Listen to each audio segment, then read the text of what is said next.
We Geek podcast. Today is March 9th, 2020. My name is Adam, and as always, joined by my good friend Logan. Hello. What up, man? How you been the last few weeks? Kids movie came out, all kinds of fun stuff, so. Oh, yeah. A lot of crazy stuff happened since we've been gone. Yeah, a little bit. We've got giant heads stepping down. We have old, really super high up popular industry people moving from one company to another. It's been freaking crazy. It really has. Oh yeah, and in a more serious note, like we've had a crazy what would you even call it? A cold, yeah. Go across the world. It's insane. Everybody freaks out about this thing. This is not a plague. This is not a zombie virus outbreak. There is. I will say this. Yes, this is serious. Yes, if you have health issues, this is a risk. But let's be fair and call this what it really is. It is a very intense cold, we got to be careful because I'm not trying to undersell it. If you are, that's the thing. I feel like there's a lot of people that are underselling it. There's a lot of people that are overselling it, and there's no one in the middle that is saying that this is a very serious thing. Everyone that has in Florida that's been verified is dead now. So like it's a serious thing. Not you don't want to give this to an elderly person. You don't want a child to get this. It is the flu on steroids. But there's no one in the middle anymore. Right. Here's my way of looking at these things, though. Remember when we had SARS and bird flu and swine flu and everything else that was a sickness that came from China that was going to cover the planet and kill everyone and cause the end of days? We're still here. Yes, they were bad. Yes, they are serious and they need to be taken seriously. And I am thoroughly thrilled that people have discovered that washing your hands is a good thing. Right. But when we're in a country where most people don't even have health insurance, you got to be concerned. When a flu can break you, this thing would literally put you in debt for a very long time. Yeah, so as a result, you just tough it out and go to work, and you continue flipping burgers at McDonald's, where 1,000 and some odd people go every lunch, and that's how these things spread. Dude, it's crazy. Have you been I went driving the other day. 5 o'clock traffic used to be nuts. Yeah. I'm pretty sure I'm in Orlando, so like the statistic is usually thrown around that the city of Atlanta visits Orlando daily, which give or take thousands, right? But normally it's swamped. The last few days I've been able to go 5 o'clock, no problem anywhere. Like people are staying home. I know a lot of big corporations are. If they can stay home, like for example, it was in the news this week that Nintendo let all of its Nintendo of America employees work at home if it's possible. So most Nintendo of America employees are working from home. Microsoft, Apple, all the big ones have all been like, nope, no one's coming into the office because they just don't want it to spread. Right, and because those people can work at home, you can't, serve food or run a movie theater from home. Right. Oh, no, absolutely. I just think it's wild. Like I've never seen anything like this. And it kind of makes you, I've seen the memes too. Like I wish the world, the media and the government cared as much about global warming as they do about this. Yeah, something that's literally the end of the world, but And see, that's the thing is I think maybe it's because it's so it's, even though we can see the effects of global warming. I don't know. Maybe it's just, I don't get why people are so blind to that, but they're like, oh well, we can see it. It's all in the presentation. Yeah. If nobody had said a word about coronavirus, if nobody had made it a panic, if they had just said, hey, you know what? There's a new strain of like a cold flu-like disease. Wash your hands more. Be on the lookout for it. If you're elderly or if you're immunocompromised, make sure you take extra care. You may want to consider staying home. Then this thing would have, there would not be a panic. There wouldn't be Purell for $20 a case on Amazon. Right. Well, the guy who was the whistleblower of this in China died because of it. The one that tried to warn people, like, this is a big thing. Of course, the government tried to cover it up. Have you seen the videos of that city? Just complete wasteland because they're not allowed to go out. They haven't been able to leave their homes in 2 months. Yeah, they've shut down Italy too. It's insane. They It's closed so Italy. crazy. It's just, and I I really hope that that anybody that owes anybody any money for anything is given some kind of exemption for that, but that's not the world we live in. It's like, oh, you guys didn't go to work for 2 weeks? Why? Oh, your country closed? That's great. You still owe us thousands of dollars. Right. Yeah. Yeah. A lot of the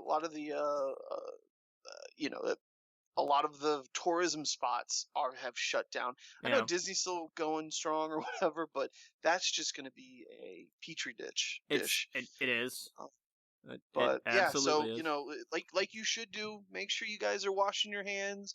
You're cleaning your butts. You're drinking a lot of water. Take your vitamins. Don't go to the store and buy every piece of toilet paper in Perel because people need that. Especially, there's people out there that are, they're disabled and maybe they have a nurse where they have to have that stuff constantly. And when there's a shortage of that, it's really going to hurt the people who need that on a daily basis to live. Yeah. So you don't need 6 of them stashed in your pantry. The average, if you are an average adult-ish human being, that like 16 to 65 age range, wash your hands with warm water and soap. Don't Yeah. sneeze on your fingers, and don't touch every single surface you come in contact with, and odds are you're going to be fine. Right. So that being said, let's have some fun.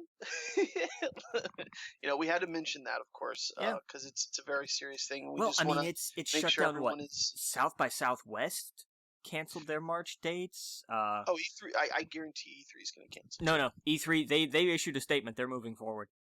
Really? Yep. How are they going to move forward when everyone's backing out?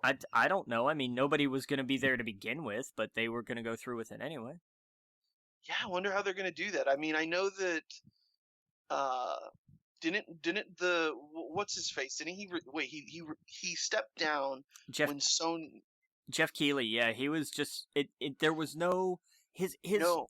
Oh no, not who we're talking about.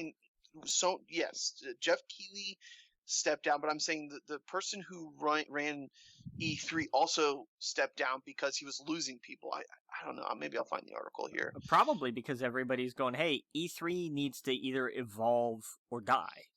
Right. E3 as it is now cannot continue. It needs to change. I love E3. I have a genuine soft spot for E3, and I hope it bounces back. Yeah. I do, no question. But it has got to change. It has got to evolve. I don't know how. I don't have an answer for them. But it needs to do something. I personally think it needs to be smaller. Most of these places, because I know Microsoft's going to be there, but technically, aren't they in a completely different building? And it's not, or is that's EA that I'm thinking of? I'm not sure. I know what you're talking about. But EA's at E3, but they're not at E3. They're not a part of the official E3. They have like their own like conference and building and everything else. It just happens that exact week. They just happen to be there. Right. See, I hate that. Yeah. I think as consumers, it's in the long run, if you're not going to E3, it's all going to be the same. Even if they don't go there, we're still going to get the drops online. We're still going to get all the information. It is good that all the information is going to be released that day, that week. But like you said, it's kind of sad to see. Because that's something that's been, what, 20, 25 years? How long has it been going? E3's been around a long time. Yeah, it's been around a while. So it's sad to see it dying out. I think it'll be back. I think they will find a way, and they will find a way to bring him back. I think if they're smart, they grab Jeff Keighley and say, "Come back and tell us how to make this better," like he did with the Game Awards. I'm curious to know more about why he stepped down, because his tweet was very much, it was odd. It was almost like he couldn't say something. He was like, I don't know if we could find it real fast. It was really just more of a very professional, like, I don't want to blame anybody, but there are these other things out there that I want to pursue kind of thing. It was a very non-committal kind of tweet. I for some reason, I can't think of it, but I thought it was very odd. The way he put it. I can't find the tweet though, so I'm not gonna say it. it was something about what they were doing he wasn't agreeing with. I don't know if I can find it. I'll see if I can look it up here real Yeah. quick, because I remember the way I remember it was very much like, I mean, it was a very professional, like, this is definitely a I don't want to beat anybody up over anything kind of tweet. Yeah, I wish I could just. Yeah. Let me see. I think. What did he say? The tweet that he had was, "I made the difficult decision to decline to produce E3 Coliseum for the first time in 25 years. Nobody participating in E3. I think E3 needs to become more digital and global. It's a brand that means a lot to people, but it shouldn't just be a show floor." Is that it? Why do I think there was more? When was this? When did he announce this? What was this? About a month ago. Okay. Yeah. So, yeah, I'm not sure why. I thought it was more.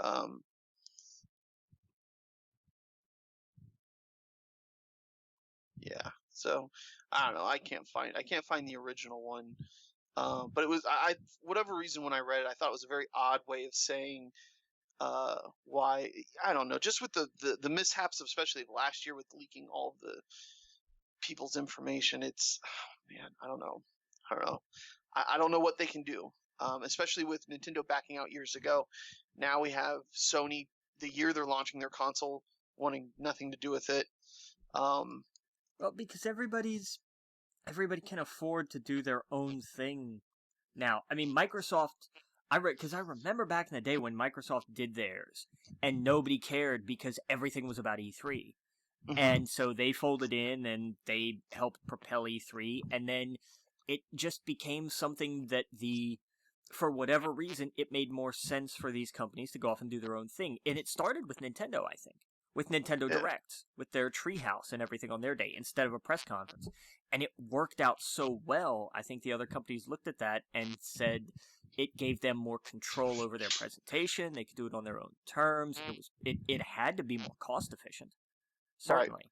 So I think it's just sort of become more, and they can be more focused. They can have an entire, I mean, look at what Sony did at PSX, what was it, 2 years ago? When everything was themed, it wasn't the best, like, broadcast experience in the world, but as a concept, it was a really creative idea, and they couldn't have done that at E3. Okay, so I found it. Okay. So he said, based on what's been communicated to me about the show, I just don't feel comfortable participating. That is an odd phrase, yes. Yeah, Keeley told it was an article that he told the Post. It wasn't the tweet. It's no secret that E3 needs to evolve, blah, blah, blah. But yeah, so that's what I thought was very odd, where he was like, he's not comfortable participating. And he never went into detail. And I know they went on, it also got my attention. They were talking about it on Giant Bomb about it. It's a very odd way to phrase it. And he never kind of followed up on it. So it's, yeah, I don't know. It's weird. It's an odd thing to happen. We all know he has his own show, right? He does the Game Awards. Yeah. And I don't know if maybe it has to do with the fact that he debuted the new Xbox on that. I'm sure E3 would have loved to held that off to when when they were doing it, but it's, I don't know. There's like you said, there's these companies have the capabilities of just kind of doing it themselves now and announcing it when they want to. Yeah.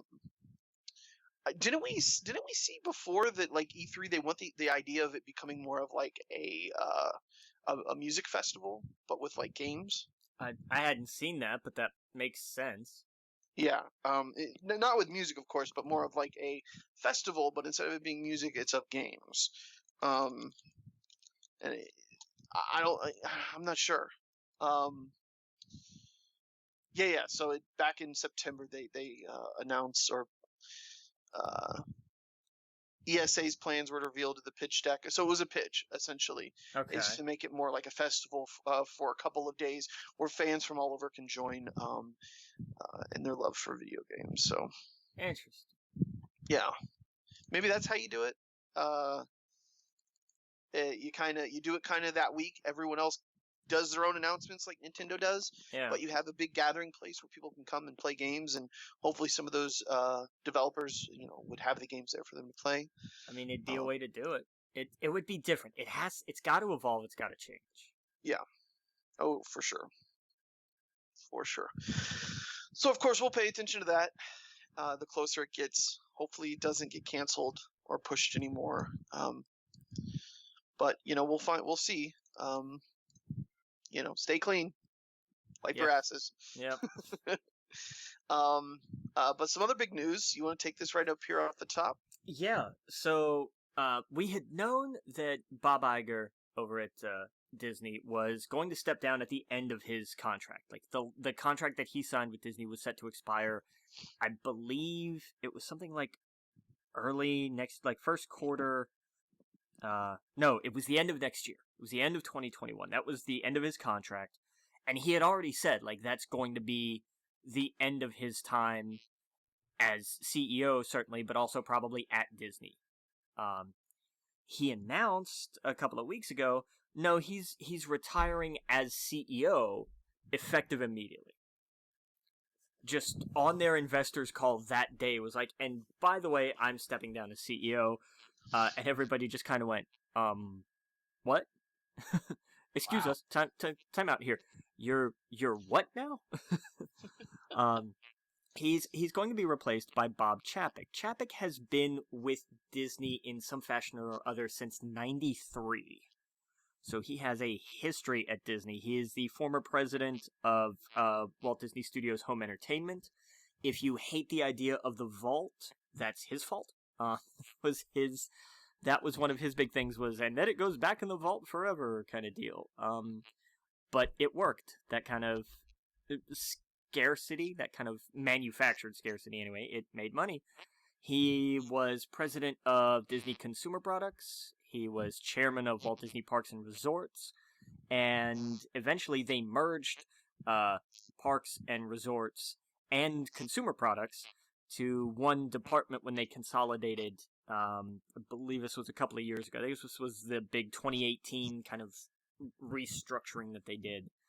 And he was head of that department. I was chairman of Disney Parks, Experiences, and Products, where, of course, his biggest contributions have been things like Galaxy's Edge, help me out, what else? They've built what else? They've built Pandora, right?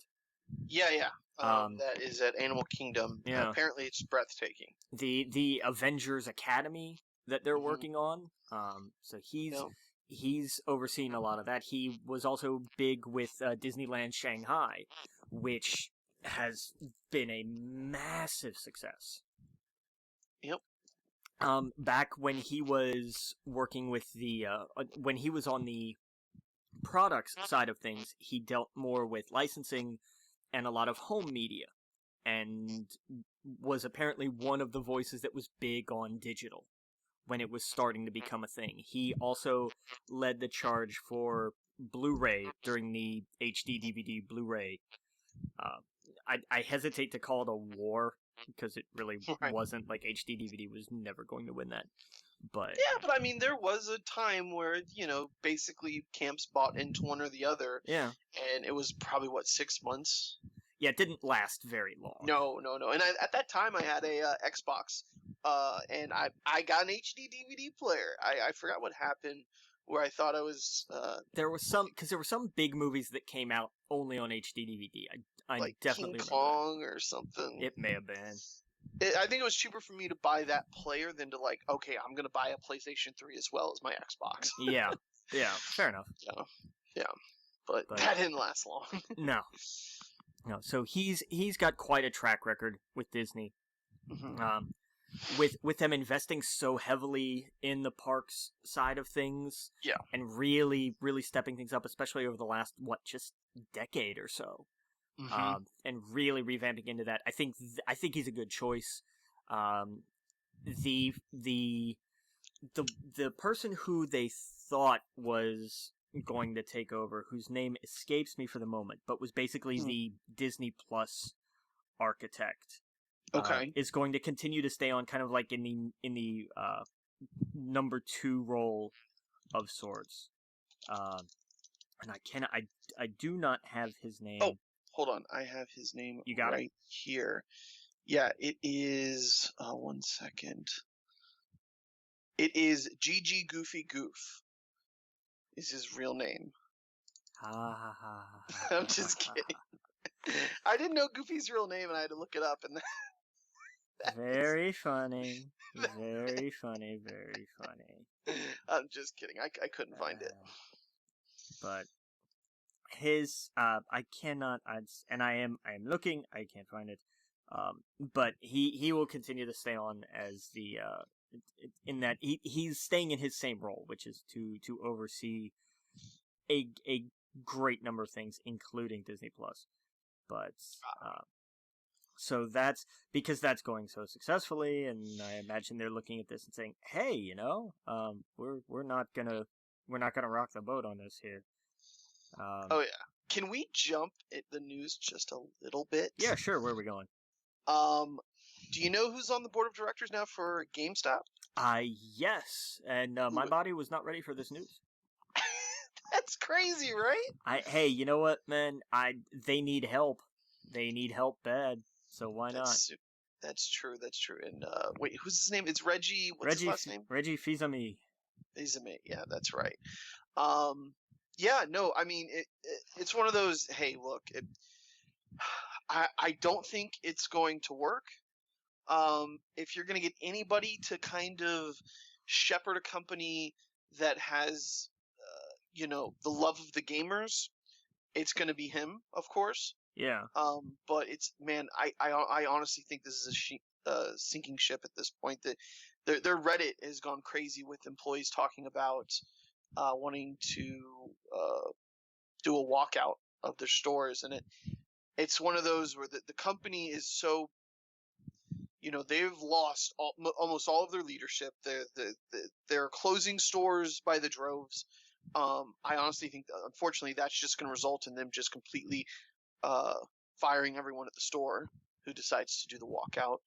I don't know. I don't know what GameStop can do, and especially if, man, everything's kind of being pushed back right now because of the coronavirus, and a lot of things are up in the air. Do you think the systems would? Do you think this would impact the systems at all? Potentially. We know that it's impacting sales of tech, right? Because the factories in China, a lot of them they weren't open. They weren't able to produce chips and a few other things. I would actually, all the medical stuff, please be careful with. Only buy what you need. But if you were looking to buy tech right now, I would say buy a computer. I would say go out and buy that iPad. Go out and buy that watch or whatever you're going to do, because that industry could be affected, and it's not going to hurt anybody, if that makes sense. Yeah. You're not going to hurt anybody if you decide, hey, I'm going to hold off, instead of holding off on buying that computer you were going to get, I'd probably do it now, because we don't know what's going to happen. We hope that after hopefully a year, it's not what it is, and we're past it, and we all can look back and be like, oh wow, that was crazy. But if you're on the fence about buying something like that, I would do it now, before the price of graphics cards go up, processors, all that stuff, because that stuff can really be impacted. And that's not going to hurt anybody. You're not going to hurt anybody by going out and buying your computer now instead of October. So I will say that. So if you're in the market for buying some tech, probably do it now. I don't know. I hope it doesn't impact the push out of those consoles, because, I know some people who work at GameStop, and God, that would be the end of those stores. I think they're all hoping and praying that gives them enough to move on to, to keep going. But man, that would be nuts. Yeah. So I don't know. Hopefully we hear from him soon. He's great. Anytime he shows up, he knows what to say. He knows what he's doing. He's a smart dude. He didn't get his start, but like he was in Domino's, right? Or he had something. I seem to remember him with Domino's at some point. Yes. Like there is a connection there. I don't know it off the top of my head. Yeah. And I actually like Domino's. I know a lot of people give it shit, but I liked it when they did their revamp or whatever, and they came out with, like, whatever the new crust or whatever it is. I don't know, but I dig it. So I don't know. I like. We all love him. Hopefully, he can turn things around there. And fix the corporate structure that they have, because it's not good right now. Yeah. But we'll see. Well, we will see what happens with that. So I just kind of wanted to jump in the news there just for a second, because these big heads moving around. No, everybody bouncing around like that. Kevin Mayer is the name of the person I was looking for. He's okay. Basically the head of Disney streaming, more or less. Is that John Mayer's brother? No, because he's probably a decent human being. Gotcha. Wait, what is John Mayer? I don't know anything about John Mayer. I just don't like John Mayer. Oh, okay. He had like a song that I liked, but that's all I know about John Mayer. He had one song that everybody knows. Right. He's had a fantastic career, and he has more talent than I'll ever have. So if I want to bag on him, I will. I don't care. Yeah, no, go ahead. I just thought that was curious. That's cool. Cool. All right. Sorry about that. Sorry to derail us a little bit. Where were we? Okay, yeah, with Bob Igerlitz. Yeah, man. So we haven't talked really for a few weeks. What has the movies been like? What's going on? Well, I gotta tell you, this was not really a big weekend. Onward only clocked in around 40 million for its opening, which is about on par with The Good Dinosaur, which nobody remembers. Let me ask you. You're out there. Have you seen less people in the last few weeks because of everything that's going on, or I'm not sure. I'm not sure if it's because of everything that's going on. Or just the movies. I just don't think there's anything really exciting. People, I'll tell you what. Onward was not as busy as I was expecting. The Invisible Man, however, killed. Really? We were packed. We were packed for The Invisible Man, and I was honestly surprised. I really was. We had more business for that during its opening weekend than we did for Onward during its opening weekend. I can promise you that. Yeah, I heard that Onward was kind of like Coco, but not as impactful, not as emotional. And it does have its moments, but it's not as... Coco did it better. I'm not going to disagree, but I think it does Onward a disservice. Oh, okay. Onward, this is what I was told. I don't think that's an entirely unfair assessment, but I think it shortchanges Onward a little bit. Onward is hella creative. Okay. And I definitely want to see it. Yeah. Oh, and you should. Anybody that's out there, absolutely go see it, because it is a fantastic movie. And it gets you emotional over things you didn't think you'd be emotional for. But it's really good. It's really interesting. I will agree about Coco, just because Coco just kicks you in the heart. Yeah. Constantly. It's so good. It is a phenomenal film.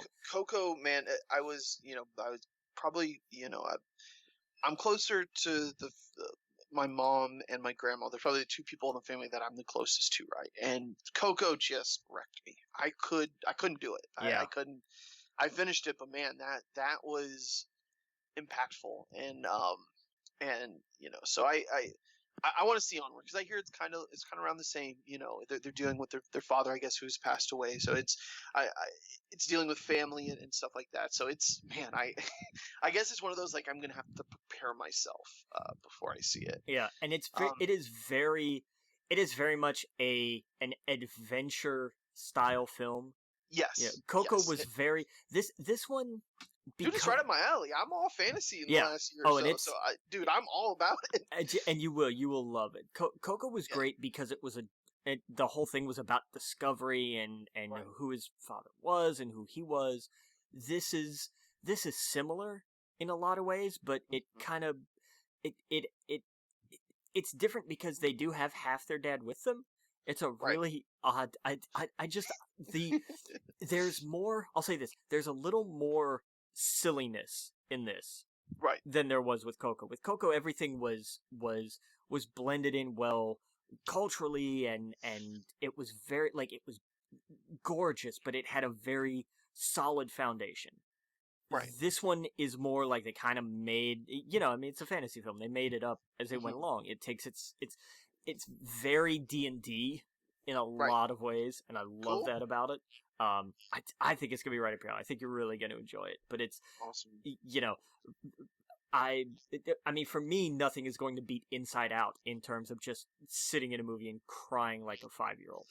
That's the one I never finished. It's so good. It's on so Disney good. Plus. I need to see it. It's hella emotional, but it's for me. I think that's the most emotional I've been during a Pixar film. Up, of course, has like gets you at the beginning. The beginning of it, man. Yeah. Whew. But I mean, Inside Out does it the whole film through, and Coco has more moments of just that the fact that reality is not nice. Right. Onward is more about screw that, life needs to be an adventure, and you can't grow up if you don't do anything with your life. Right. And it's intense. It's intense. It is about family across the board. And it's so good. I really, really enjoyed it. Good. Awesome. Well, cool. And yeah, like you said, Invisible Man did better than you thought it would. That's good. That's awesome. Way better. I was really, really surprised. I'm pleasantly surprised. I still haven't seen it. I still want to.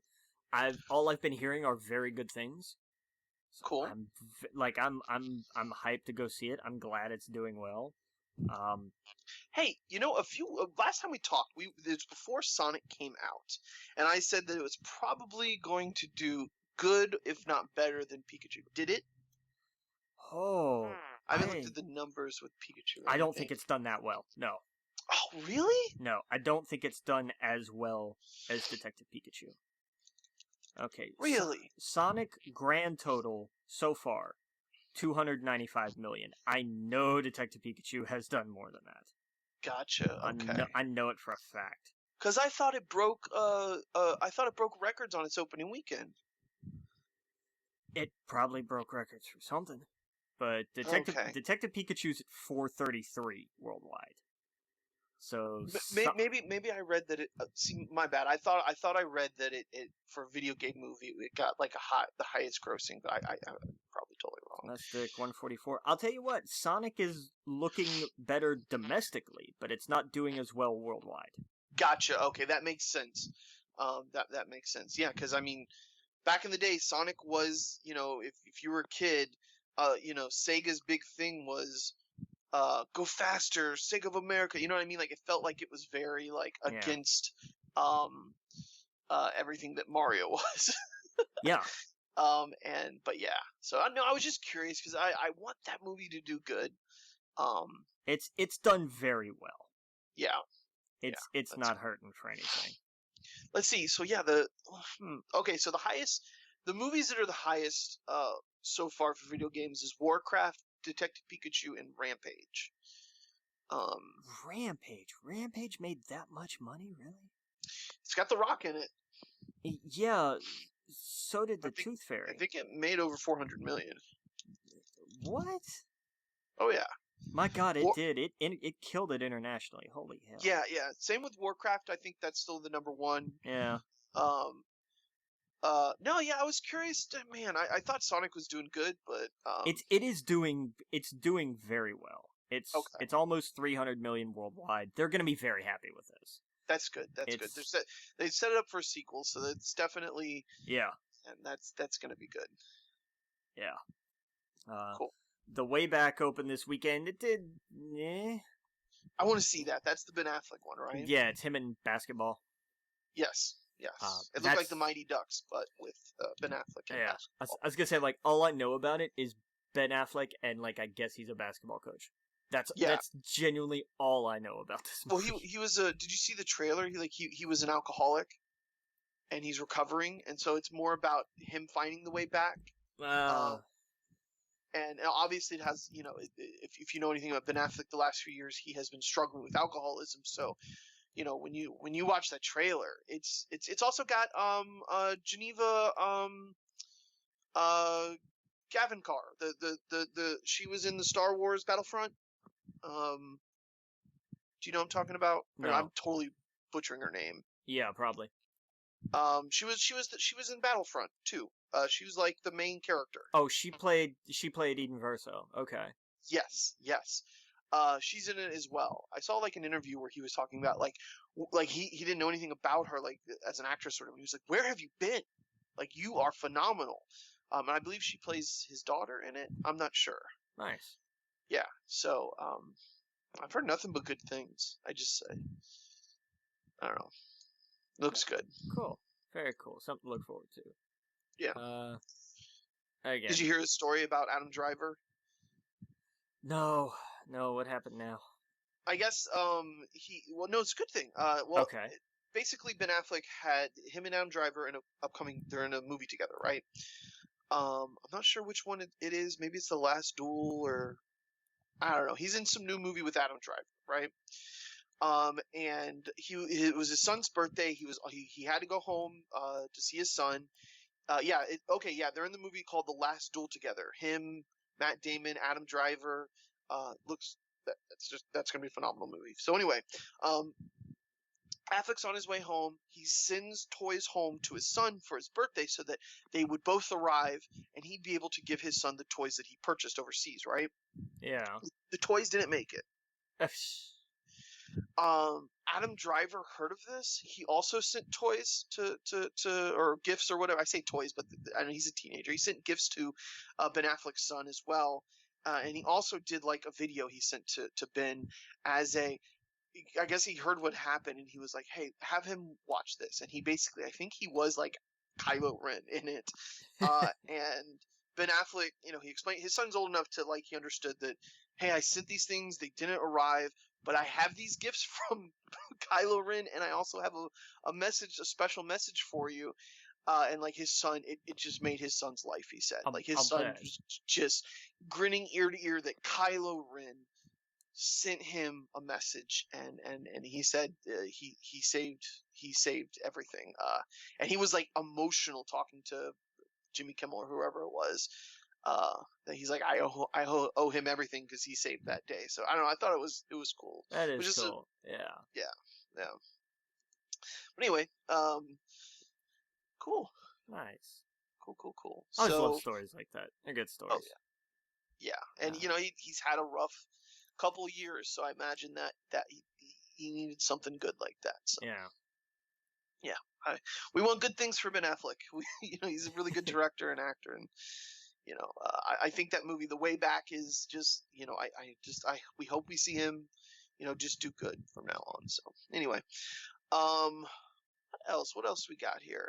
Call of the Wild rounding out the top 5, around 7 million, and these are just estimates. It's Monday. We won't have really official figures until at least after this show's cut. So I'm just not a fan of the CGI dog. Whenever I see that trailer, it's fair enough. Yeah. This week is an odd week for movies. Yeah. What are you talking about? We got Bloodshot, which is gonna tank. I know. It's gonna tank so bad. Yeah. It's I mean it. It's gonna be a disaster. This would be great if it was Netflix. Right? But right? It would be hype as fuck, right? Like, we would be like, Bloodshot's coming out this week. We gotta see that. It's only, and however long it is, it's just a movie. This would thrive on Netflix or Amazon Prime. This is something they'd push out, like The Boys or something like that. But to put it out as a major release, Vin Diesel's great. Can't wait for Fast and the Furious. But I don't think I've seen one bit of dialogue from the Bloodshot trailer. I just see Vin Diesel disappearing and coming back, and even as a comic book fan, I'm like, what the fuck is this? Yeah. Like, what? What? Yeah. No, I don't know. This movie is just going to be awful, and it's going to be terrible. And that's unfortunate, because Valiant deserves better than that. Yeah. But I think they should have made. I really. They should have made more deals with. We'll talk about it a little bit later, but Yeah. with HBO, with Netflix, with Amazon, like make it more of a. Also, that would have been way better as a serialized thing. Oh yeah. Oh hell yeah. Valiant. I think Valiant Comics would work so much better in limited series form. Yeah. I really, really do. And we'll talk about it later, but there's some companies that are doing that exact thing. I don't know if you have it here. Maybe we should talk about it now. Which one? Sony. Are we talking about the HBO series? Yes. Yeah, it's in here. We'll get to that. Okay, cool. Yeah. Oh yeah. No, I wasn't gonna forget that. That's Gotcha. Pretty big. Perfect. But the other stuff we've got this week, My Spy finally comes out with Batista and the little girl. This was a movie that was supposed to come out sometime last year. Every time I see the trailer, I'm like, didn't we get this movie a while ago? Nope, we were supposed to, but we never did. I could have sworn it was already on Blu-ray. Nope. But this March 13th is the year of is the week of this movie didn't come out on time, so here it is now. Because we also get The Hunt this week. Oh yeah. I really like that the marketing has just leaned into it. Oh yeah, it's like the movie they didn't want you to see. The best part is how many critics are gonna say, and they were right. Like, right. Yep. It's gonna be bad. Like, I know it's gonna be bad, and I don't care. I didn't care about this movie at first. I don't really care about it now. Right. But I just love that they're having so much fun with it. The poster for it is just the title surrounded by all the different quotes about everything that's wrong with this movie. It's stuff from the Wall Street Journal and Time Magazine and Fox News and just all the ones that are into it.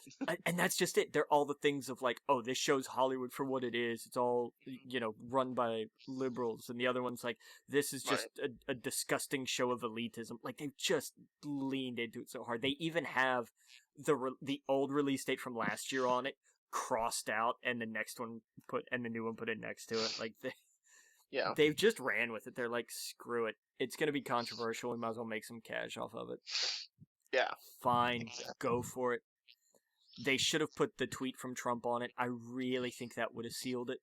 Yep. Like, just I don't even know what he said. It was just something about, like, how awful the movie looked. Like, if it was one of those things of, like, if they did that with liberals, then Hollywood would have shut down. It's like, have you guys never seen any movie like this? Right. Like, there's one that everybody keeps bringing up, and it had, I can't remember who it had. It was like For the Love of the Game. Aren't they the ones that are hunting in the movie? It's not like they're exactly framed as the good guys. That's the whole point. The whole point of this movie is that the liberals are the bad guys. They're the ones, they round up, red state Trump voters and say, oh, look at these stupid people. All they're good for is bait and stuff. That's the whole, oh my God. Man. Snowflakes, am I right? I know, right? Okay. It's so stupid. Like, just let the movie go out. Let's see let the audience speak for itself, or speak with their wallet. I guess is the phrase. Exactly. What they needed to do, whenever you see a movie like this that you don't like, look at it, realize it's going to be terrible, say nothing, let the studio put it out, and then when it tanks, laugh at them and say, we could have saved you a lot of time and told you this was a bad idea. Right. But instead, they made something out of it. It's not going to drive people to see this. It's still not going to make money. It's still not going to be a good movie. But I like that the studio just put their tongue firmly in their cheek and said, all right, screw it. Let's do this. Yeah. But I don't know, man. I don't know. And we have the movie that's going to make my life hell the next weekend. I still believe, because this is from a couple of years ago when they did the I Can Only Imagine movie. Where where it's like the biopic about the guy that wrote the song that everybody heard. This is the part of North Carolina I live in. That movie sold out for a week. Wait, let's back up here. Yes. Well, what are we talking about? The movie this week or the movie then? I guess I'm confused on what you were saying. Okay. So there's a movie coming out this week called I Still Believe. Okay, gotcha. Yes. It is, in many ways, the sequel to I Can Only Imagine, which was the movie about the song from way on back. What song? I Can Only Imagine. I don't think I've ever heard that. You're like the one person. Is it country? No, it's Christian. It's well, I've never heard it. Why. I think you have, and you just don't remember it because it played everywhere. It was one of those kinds of songs that just caught fire. Oh man, I want to hear it. And it was absolutely everywhere. And I mean, it's fine. It's a good song, but it was one of those things that just got played absolutely to death.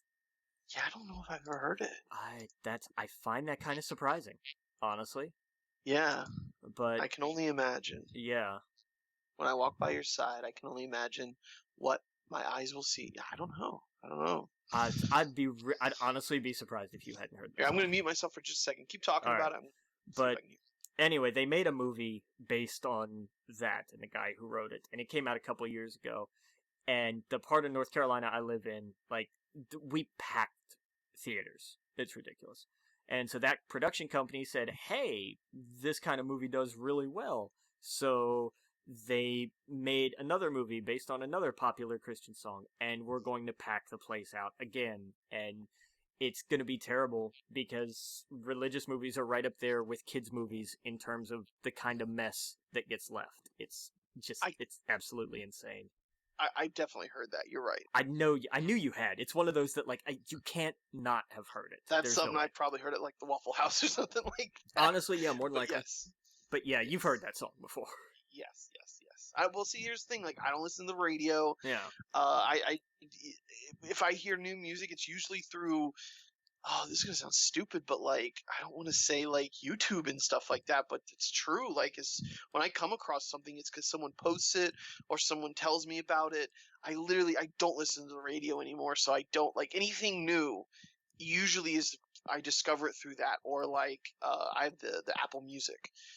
But yeah, no, I've definitely heard this though, probably like in my mom's car or something. Yeah. Well, cool. Well, here's the thing. If I could take 1 second, because my grandfather's been seeing a lot of movies recently, and he doesn't usually go to the movie theaters, right? And they don't like seeing rated R movies, right? Yeah. This was the one movie that he came across where he was like, oh, I could see that. Because I felt like everything I was showing him was either I think he's either going to go see Onward, or this one. Because everything else seemed like it was rated R. That's fair. Yeah, like I think like the Way Back was rated R. Like, yep. Like a lot of them were rated R, and a lot of them were also like Sonic the Hedgehog. But Onward seemed more up his alley. But I think this is the one he chose because he was like, that looks like a movie. So there's room for that. There's for those kind of movies.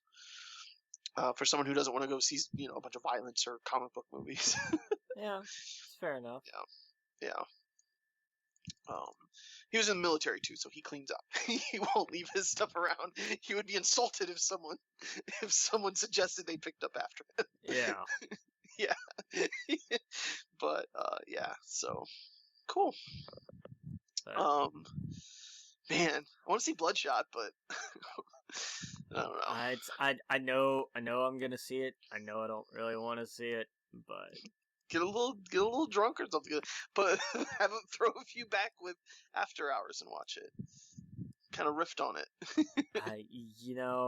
It's not gonna be the worst idea in the world. Yeah.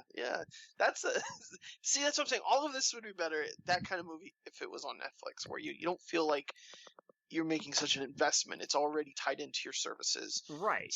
And stuff like that could thrive on it. I'm telling you, if Bloodshot came out on Netflix and they said it, like, especially like a month ahead of time, everyone talking about it, if something like Don't Fuck with Cats can blow up, dead Bloodshot could too.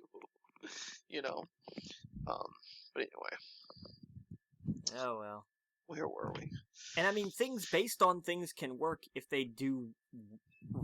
they're done right. I mean, look at how big The Witcher got. Oh yeah. Yeah, but The Witcher's trailers looked interesting. Bloodshot's did not. I did not see. Vin Diesel didn't speak in them, as far as I remember. Yeah, and I mean that's my point. Like, if it's done right, then yeah. Right. Oh, cool. we got? Let's move on to some movie news. Yeah, so Disney is doing a new Honey, I Shrunk the Kids sequel. They're calling it Shrunk. There we go. Josh Gad is going to be playing the son of Rick Moranis' character. Oh, and by the way, Rick Moranis is going to be returning. That's kind of perfect. It's fantastic. And you know what the last movie that he was in was 20-some-odd years ago? Honey, I Shrunk the Kids? Honey, I Blew Up the Kids, the third one. Or Honey, We Shrunk Ourselves, whichever one was the last Honey, I Shrunk the Kids movie. I think it's Honey, I think the Blew Up the Kid was a second. Okay, so Honey, We Shrunk Ourselves must be the third one then. Man, the 90s were a weird time. You're not kidding, because this was like 96, I think, when that last one came out. I'm shocked he's not in the new Ghostbusters movie, honestly. I think they're just keeping that a secret. Yeah, me too. Because that would be such a massive surprise. I think everyone knows about Bill Murray involvement, but that would be if he just popped in a scene or just even a mention. I think people would pop for that. Because because Annie Potts is going to be back in it. She's coming back. So I think he is. They've just kept it very well hidden. Yes, exactly, and that'd be really cool. We got some Batman stuff. Yeah, they had the test footage for the suit, which looks interesting. The more I see, the more I love. Let me tell you why. This is all from Year Zero. Did you ever read Scott Steiner's and Greg Capullo's Year Zero? Some. Okay, so it's the Year One was super popular years ago, and it was about Year One Batman. Where Year Zero was like just right when Batman was fresh, becoming right from Bruce Wayne to becoming Batman, and they had the bike, no cape, the tactical stuff on him, the more like realistic, I guess, look of Batman, and it is to a T from that comic book, and boy did I love that. I like the whited out eyes. I don't know if you could tell, but the eyes in the movie are going to be completely white. Nice. So they have when you see the set photos, you can't really tell because the CGI is not there, but they're going to be like they have white over the whatever he's doing. I love the look. I absolutely love the look. I was afraid of what he was going to look like as Batman, honestly. He's kind of got like a sleepy look all the time in his movies. So I was afraid that it was going to come off kind of goofy in Batman, but he nails it. And I love the look of the car. Yeah, it's really just like they took a muscle car and Batmaned it. And I love that. I'm very okay with that. Absolutely. Yes. We've had years of like a tumbler tank, and obviously that's kind of like in the real world, I guess that would be a more, I don't want to say the word practical, but like obviously that would be a stronger vehicle to have. But fuck, do I love the Fast and Furious looking car that he has. Yeah. And this is a young Batman. Like I think that's the thing that came across the most is that this is almost like a Year Zero Batman where he's like, I have a shit ton of money and I'm going to make a souped up car, but he doesn't have like Batman money from the previous films, or he has the money, but he doesn't have the toys and the tech yet. Right. He doesn't have that R&D. Yes, exactly. Bingo. So this is very much like, here's how Bruce Wayne does Batman. Right. This isn't how somebody with the help of a genius at Wayne Enterprises does Batman. Yeah. This is very much this is how Bruce Wayne himself does it. And I love and I know it's all just like, here's some teases footage, but I love how well it looks. It all has a style to it. And of course you can't say any of that about the what do you call it? The on-set shots or whatever. Like you can't really help that. But when they pushed out, and I thought those looked fantastic as well. Yeah. But when they pushed out the like official, like here's the teases with the coloring and everything, it just looks so good. It looks so good. I thought it was great. I can't wait. I was hesitant before, not about his acting, of course, because he's a good actor, but I thought it might look a little goofy. I think it looks perfect. I agree. Yeah, the suit looks great. Batmobile looks great. You know, there's been like jokes about he looks like they could cross this over with Fast and the Furious, and I would not be upset about that. I would be so happy if somehow Batman was tied into to the 10th Fast and Furious movie. Only one could dream. I think that would upset a lot of people, but I would be all for it. Fuck it. Who cares? Let's go. But yeah, man, it looks cool. The Bat and the Furious. The Bat and the Furious, exactly. I hate myself for that. No, I mean, I think it's great. I'm down. Cool. Just all right. stands out there staring Vin Diesel down. This is Gotham. Like, yeah. Man, did you? Okay, so hold up. Han, my favorite character from Fast and the Furious, right? Go ahead. I want to hear you talk about this. Well, hold up. I'm trying to find the movie. What was the previous movie? What, 8? No, the movie that Han was in. Which one? 5, right? No, okay, so Han, right? We've talked about Han returning to the Fast and Furious. We've already gone over that, right? Yeah, go ahead. I know where this is going, too.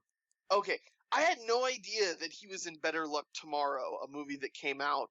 Like, it's this movie, who put it out there? The film is about Asian American overachievers who became bored with their lives and entered a world of petty crime. And it came out in the 90s.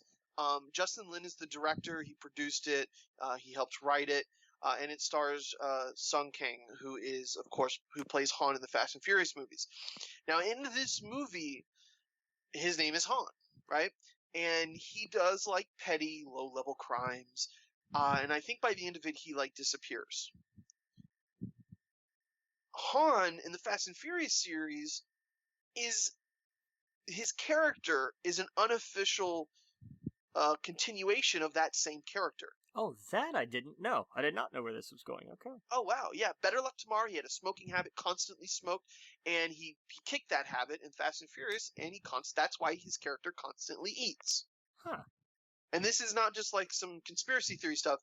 This is what the director has come out and like, this is the unofficial continuation of that character. Interesting. Yep. Absolutely. So I found that wild. So I've never seen Better Luck Tomorrow. I have to see it now. And apparently it's the same character. And by the end of it, like, he has to disappear. Apparently he's kind of a dick in it. But like, this is him grown up and realizing, oh shit, I was a dick in high school. And he had to leave his past behind and completely rewrite himself. And that's why in the Fast and Furious movies you see that not only did he have all those adventures in the Fast and Furious movies that were technically prequels to his story. Yeah. But he had all the other stuff from whatever Better Luck Tomorrow's, which was like his year 0 basically. So yeah, I thought that was super cool. Interesting. I did not know that. Yeah, I had no idea. So and I love Han. No idea. And I was like, oh god, I gotta watch this. Apparently, like, MTV movies or whatnot pushed all this out in the 90s, and yeah, I just didn't know. I thought it was awesome. Interesting. Yeah. But yep. So I don't know. Well, I definitely want to check that out. At some point, probably this week. I still have to watch Anaconda, so. Oh yeah, it's okay. We'll get to it, but yeah, it's got John Cho in it. It's got some other famous people that you might recognize. So cool. Very cool. What did you think I was gonna say? I thought you were gonna talk about how his name's not actually Han Solo. Oh yeah, that's like, well, it's an alias. Yeah. Yeah. So he's got different names. But yeah, that was cool. So anyway, where were we at? Star Wars? Yeah, so J.D. Dillard, who did Slight, is apparently directing some kind of Star Wars film with Matt Owens, who was a writer on Luke Cage and was a writer on Agents of S.H.I.E.L.D. So there's Disney history there, at least. Cool. They're not sure, though, if this is going to be a theatrical release or a Disney Plus release. Okay. I never saw Slight. I haven't. It's been a minute since I've seen it. Okay. But I do remember a lot of good buzz. Oh, it's by WWE Studios. and Blumhouse. This may not be the movie that I'm thinking of. Then. Slight by J.D. Dillard, distributed by WW Studios, Blight, Tilt, Top House, released Universal Pictures. Oh yeah, no. Yeah, this was the it wasn't a kid who did magic, but the sleight was about he used sleight of hand. Sleight of hand, yes. Yes, yeah, yes, he has like a card in it. Yeah. Well, cool. It's actually, That's cool. It is a movie. Okay, it is a movie I'm thinking of. All right, yeah, when you said WWE Films, it threw me for a second. I did not. I didn't know that. I was like, wait, I'm thinking of a very different movie then. Yeah, it was just distributed by them. It wasn't. Fair enough. Production company was Diablo Entertainment, but cool. Yeah. But no, hey, get some young, fresh people in there to shake things up. Absolutely. And that's the thing, like, it's a decent enough movie. Like, it's not groundbreaking or anything, but it's fun. I mean, neither was Attack the Block. Like, it wasn't this holy crap amazing movie, but it was fun. I enjoyed the hell out of that, too. Right. I'm so excited to see what comes next for Star Wars. I want it to be different. I want it to be fresh. Have we talked about the Luminous Project? The High Republic era? I think we talked about it because it was still a rumor. I think last time we talked about it, but yeah, the Luminous Project is the High Republic era.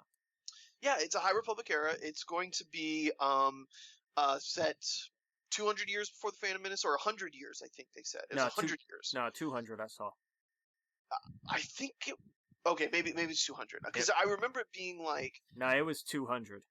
Okay, perfect. Because I thought they originally rumored to be longer, and then they said it was half of that, but you're right. Okay, so 200 years. Instead of it being like a big empire coming after them, it's more like space pirates. Apparently there's a big event during it. I think, I'm not sure what they called it. But apparently there's the thing that scares them is, let's see here. Essentially something happens. I forget the name of what they called it, but there's a big event that happens. What a lot of people are assuming it is. Here, I got it. Okay, go ahead.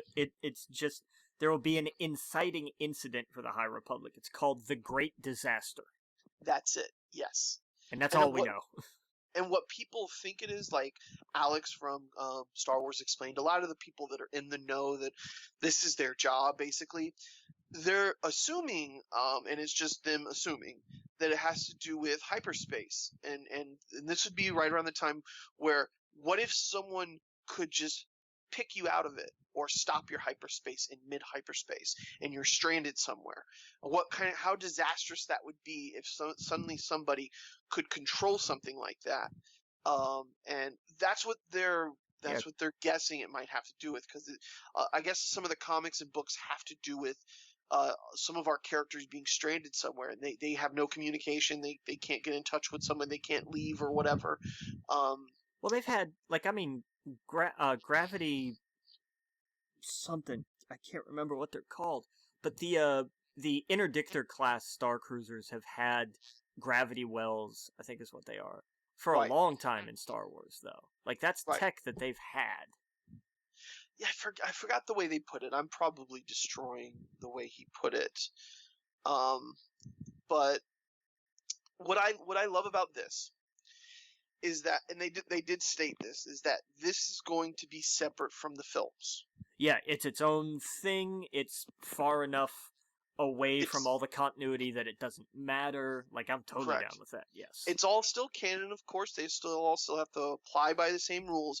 But what's awesome about it, and this is what's been lacking in the Star Wars novels, there's been some great Star Wars novels, there's been some okay ones, and then some shitty ones, but a lot of them haven't been able to take risks to kill characters, to make you feel emotionally invested or to care about them, where if you have all of your characters kind of separate from it, to where we might see some or might we'll have some familiar stuff. Who knows? Maybe Yoda pops in or something like that. But there'll be enough to be like, anything could happen to this character. They could die in the next panel.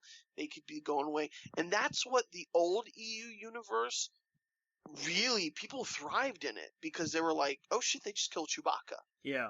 Or, oh shit, they just killed one of the Solo kids. Like, there were real consequences, and you can't do that when the last however many years that they've been putting out the new extended universe, they haven't been able to do that because they've been shackled to the movies. So this is a way for them to go, hey, we're going to be able to put out a ton of material where you're not going to know what's going to happen. Yeah. And I love that. I absolutely love that. No, and of course, it's going to be in the universe we all know and love, and it's going to have all that force and all that cool stuff, and a totally different time frame, so they might not know everything that we do. So, yep, it's going to be great. And a lot of the stuff from Star Wars, there's been thousands of years of history, but it's all mostly myth to them. Think about the short amount of time between the prequel era and where we are now with this whatever you would call the era with Rey and whatnot. The Resistance era? Yeah, the Resistance era. It was all myth, and it was only like 50 years or whatever. But that's how much manipulation and propaganda was put out into the universe, where they couldn't even tell what was real or fake or whatnot. Who knows? 200 years prior to that time frame, what things actually were happening, and so I think that's really cool. That I can't wait. I can't wait to just dive into that with all new characters and new stories. So it looks fun. Yeah. No, I'm very excited. Yeah. Cool. But all right. So we've got that to look forward to. We also have I think this finally completes the set for Uncharted directors now. How many now has that been? Oh my god. It's what, half a dozen at least? I still won't believe it until it actually starts filming. Well, according to Tom Holland, it's supposed to start sometime this month, right? We'll see. I did hear that. You're right. Yeah. Man, But Ruben Fleischer, who did Venom and did both of the Zombieland movies, so he has a Sony pedigree, is going to direct. Wasn't a fan of the second Zombieland. I liked it. I liked it for what it was. Yeah. It was just more of the same, but with bigger tires. So, yeah. Like I'm okay with that. Mm-hmm. Yeah. I don't know if I was a fan. That's fair. Yeah. I was like, wait, why are they leaving? What's going on? Wait, what's that? They look just like the other people? What is this, like a bit? What's going on? Like, I just didn't. It just didn't click with me. And he's directing a script from Art Markham and Matt Holloway, who did the first Iron Man movie. Okay. So again, cool. A solid start. Yeah. They've also added Sophia Ali, Tati Gabrielle, and Antonio Banderas to the cast. There we go. And most importantly, Mark Wahlberg is not going to be in it. Yeah, he is. Oh, he is? He's Sonny. Remember, we've had this discussion like 3 or 4 times now. Look, I have thought he was in the movie, and then he was out of the movie, and then at some point he was directing the movie, and then he was out of the movie, but now I'm back to being sad about this movie. Yes, all of that is true. Oh my god. Everything you just said is true. That's what I'm saying. I didn't know he was still in it. God damn. Yeah. Oh, that's terrible. Yeah. What are you thinking you're doing? Oh man, now I'm actually worried about some other news. Uh-huh. Now that I'm thinking about it. Oh my god. Yeah, no, all of that was true because he was going to play Nathan Drake, and then they decided they were going to go with the younger version, so he was out. And then I'm sure at some point he was probably, because when David O. Russell was going to direct it, they were going to bring on Mark Wahlberg. And then they changed it, so he left. And then they're like, hey, but how about being Sonny? And so they're bringing him back. Wow. Terrible. I really want to see just how many of these directors did it go through.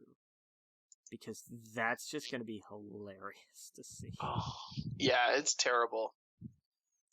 But anyway, they keep saying it's going to be a thing. I don't know. We'll see. But yeah, we'll see. Yeah. Well, cool. What else we got? Some Indiana Jones news? Yeah. So apparently Spielberg is not going to be directing Indiana Jones 5. Yeah, which is odd. It is, but it also depends on what kind of movie they're working towards. I was kind of hoping that both him and Harrison and George were able to kind of close out the series to kind of hopefully make up for the last one. You know, it was not universally loved as the first three were. Yeah. I was kind of hoping that they could kind of all go out together. It's a bit odd, but I mean, they didn't get like this. You know, it's not like they got some scrub to fill in the shoes or anything, though. No, the talk is that James Mangold is going to be the one to fill the chair. Which is not a bad choice for the last Indiana Jones movie. Nope. With Harrison Ford, that is, I guess. Yeah, no, not at all. Yes. You know, Ford versus Ferrari is a widely loved movie. Yeah, I mean, Walk the Line and Logan. I was gonna say Logan, for God's sake. You want a movie about? I was leaving the best for last. Fair enough. Fair enough. Yeah, and plus I wanted you to kind of say it.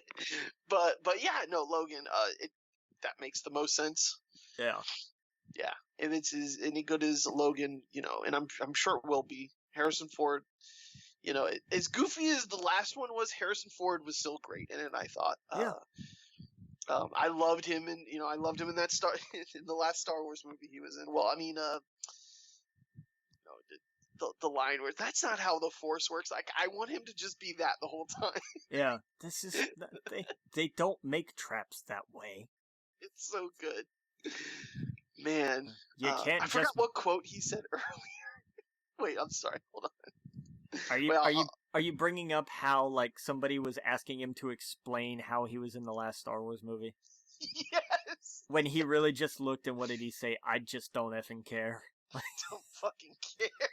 Look, I love. And I'm okay with that. And I'm totally okay with that because that's also part of the point. Is that's not what's important. Right. Yep. Harrison Ford, man. They signed a big check, and he was all for it. He didn't have to. He didn't care what he was in the movie. You know, I hope we didn't spoil that for anybody. But I think it's out on digital now. So it's been out for a while. Yeah. So, but I thought that was great. That I'm all for that, Harrison Ford. You know, because you know. So anyway, I thought that was great. So yeah, I'm still looking forward to Indiana Jones 5. Hopefully it's got a lot of less, you know, swinging in trees and stuff like that. But I think if Spielberg can't be in it, they got someone who could do a pretty good job. But yeah, we got some Hocus Pocus 2 news. Yeah, apparently Adam Shankman, who did Step Up and Hairspray, and is also doing the sequel to Enchanted. Okay. Funny enough, going to be called Disenchanted because, you know, originality. That makes sense. Is doing a Hocus Pocus 2 movie for Disney Plus. Okay. That's all the news I have on that. Okay. That's all I got. It's like, yeah, it's gonna be a thing. Fair enough. I'm trying to think. Oh no, never mind. I'm not gonna say it. How much trouble are you about to get yourself in? Well, I was just trying to think. It's not trouble at all. It's just gonna make me sound stupid, which I have no problem sounding stupid. So Hocus Pocus, we all know, is that movie with, you know, the three witches, and it's very fun. It's very whatever. And Hocus Pocus is something you would say as like Hocus Pocus, but I'm just curious where the phrase came from. That is actually an interesting question. Yeah. One I do not readily have the answer to. I imagine it's Shakespeare, probably. Yeah. I guess when I always thought in my head of like Hocus Pocus was like, you know, witches and stuff like that from the movie, right? Yeah. But I couldn't help but think, was I just a child and so that's what I attached it to? But I thought I knew that phrase way before I saw the movie. It's from the 1600s. It was something that jugglers or magicians used. I always thought it was just magic. Yeah. Like, that's Hocus Pocus. It's become that. Okay. That's cool. Yeah, during the early 1600s, Hocus Pocus was a name commonly adopted by a juggler or magician. The name and the words Hocus Pocus were often chanted during tricks involving sleight of hand, and is believed to be a derivation of the Latin blessing from the Catholic Mass, Hoc est corpus meum, or this is my body. Okay. Because I've heard people be like, oh, that's just Hocus Pocus or something. Yeah. It is a thing that was, it's like hocus pocus, mumbo jumbo, all that kind of stuff. Like Right. they mean a lot of the same thing. And then for some reason I thought it was a song, but I could be. Maybe I'm thinking of I Could Put a Spell on You. I don't know. Which was from Hocus Pocus, I think. Right, probably. You're absolutely right. Oh boy. Okay. So anyway, Jurassic World. They've started filming Jurassic World Dominion. Dominion, right? I don't know why I said Domination. Anyway. But, yeah, they revealed the title as Jurassic World Dominion, as opposed to just Jurassic World 3. Right. Which, I mean, makes sense. Dinosaurs are free and loose in the world again. So yeah, this gonna be uncomfortable for people. I'm all for it, man. It's apparently gonna bring back a lot of the old people, and it's gonna have the new people in it. It's gonna be a nice, I think, send off. Like, this is the end of this trilogy. Who knows? There'll probably be a lot more because those movies make a lot of money. But I think they really set themselves up for a really interesting plot for this one, I think. They did. They genuinely did. Yeah. And that's one of the, my criticisms of the last one as well. But hey, it's 2020. Let's move forward. Yep.